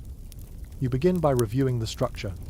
Timber supports remain firm, earth walls stable, ventilation channels continue to move air, and drainage grooves manage moisture. Each feature works because it has been maintained, adjusted, and observed. Medieval dwellers understood that neglect undermines even the most carefully constructed shelter. Food stores are inspected. Grain, legumes, root vegetables, and preserved meats remain secure. Any signs of spoilage are addressed immediately. Herbs and absorbent materials control odors and moisture. You realize that careful attention to sustenance is as important as the walls that protect it. Survival depends on both structural and practical diligence. You check bedding and straw, noting subtle shifts from movement, moisture, and use. Adjustments are made to maintain warmth and dryness. Even the smallest lapse could affect comfort, sleep, or health. Medieval underground living required constant engagement with the environment, as well as anticipatory care to prevent issues before they became critical. You attend to animals. Their behavior provides subtle cues about environmental changes. Bedding is refreshed, waste is managed, and feeding remains consistent. Animals contribute to warmth and companionship but demand care. Medieval experience shows that managing their presence is an integral part of daily routines underground. You focus on air and ventilation. Openings are checked and adjusted to maintain a balance of fresh airflow without revealing movement. Air quality affects temperature, moisture, comfort, and health. Observing and managing this flow is continuous work. Medieval people relied on tactile, auditory, and olfactory cues to monitor ventilation effectively. You maintain light sources, Oil lamps and embers provide minimal illumination, enough to conduct essential tasks without attracting attention. Light is managed deliberately. Shadows and flickers are observed and controlled. The balance between visibility and concealment is critical, reflecting centuries of practical experience. You monitor sound. Movement is deliberate and careful. Conversations are whispered only when necessary. Even small noises carry significance underground. Medieval dwellers developed acute auditory awareness, understanding that sound could betray presence, reveal supplies, or signal vulnerability. You check hygiene, personal care, bedding, and surfaces are managed to prevent illness. Ventilation, absorbent materials, and cleanliness combine to reduce risk. Medieval understanding of health in confined spaces relied on careful observation and consistent practice, rather than formal medical knowledge. You reflect on psychological endurance. Darkness, monotony, and confinement challenge attention, patience, and composure. Structured tasks, repetitive routines, and quiet rituals provide stability. Mental resilience is cultivated through continuous engagement with the environment, reinforcing both awareness and adaptability. You observe traces of past activity, worn areas in the floor, smoothed timber, and faint impressions in straw indicate the habits and routines of previous occupants. The shelter preserves a history of adaptation and survival. Medieval underground dwellings accumulate these traces, creating a cumulative record of human endurance. You think about children, birth, and growth underground. The shelter accommodates not only adults but life itself. Careful management of warmth, air, and hygiene protects vulnerable occupants.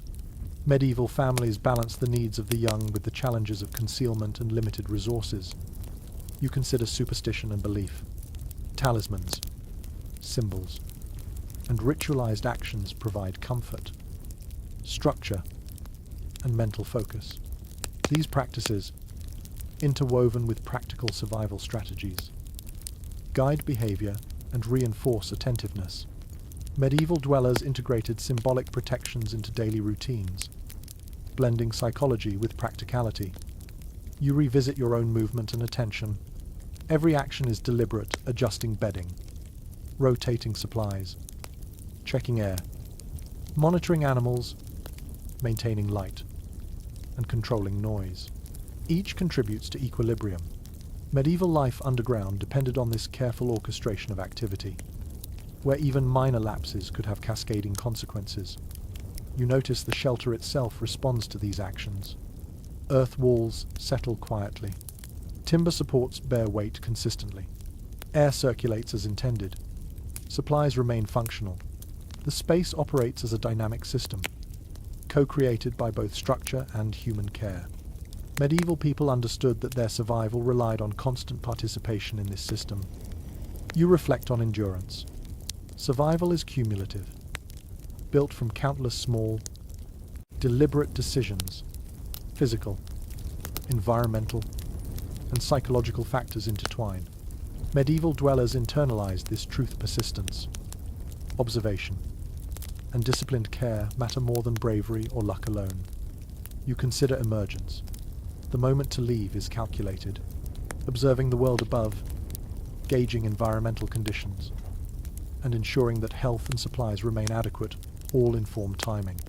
Medieval people emerged cautiously, understanding that the transition from underground to surface carries risk even after long periods of safety. You sit quietly, hands resting on the earth, absorbing the stillness and the culmination of effort. The shelter holds, not because it exists independently, but because care, attention, and discipline have maintained it. Medieval underground life depended on these ongoing commitments, and as you let your breath slow and your mind settle, you understand that the essence of survival below ground is not simply concealment, food, or structure. It is the steady, continuous engagement with all aspects of the environment, human, animal, and earth itself. Endurance, patience, observation, and care define the life of those who lived in these hidden spaces. The day softens around you. Outside, the world moves in rhythms you no longer need to follow. Here, underground, time is measured by small, deliberate actions rather than sunlight or bells. You feel the shelter settle around you, absorbing the work, the movement, and the quiet attention you have given it. Each wall, each timber, each carefully arranged bundle of straw holds the evidence of care. Life continues, quietly persistent. Even in darkness and solitude, you breathe slowly, letting the rhythm of the space align with your own heartbeat. The fears that came with initial descent fade. Cold, damp, hunger, and uncertainty are tempered by routine, observation, and patient effort. You sense the balance achieved between human vigilance and the stability of the earth. The shelter does not rush. It does not demand. It responds only to your attentiveness, carrying you through hours, days, and nights in steady quiet. You feel the layers of experience that came before you. Those who used this space to endure danger, raise children, or simply survive the shifting world above. Their lives leave subtle marks, traces that persist in worn surfaces and careful arrangements. You close your eyes, letting darkness envelop you completely. The warmth from your body and your careful preparations steadies the space. Breathing slows. Muscles relax. The quiet becomes protective, not oppressive. Every task you performed earlier now folds into a calm sense of mastery. You are both part of the shelter and a witness to its ability to sustain life, understanding that the greatest survival skill is patience maintained over time. And as the hours pass in silence, you feel the steady assurance of endurance, the quiet triumph of life continuing calmly beneath the earth. Sweet dreams.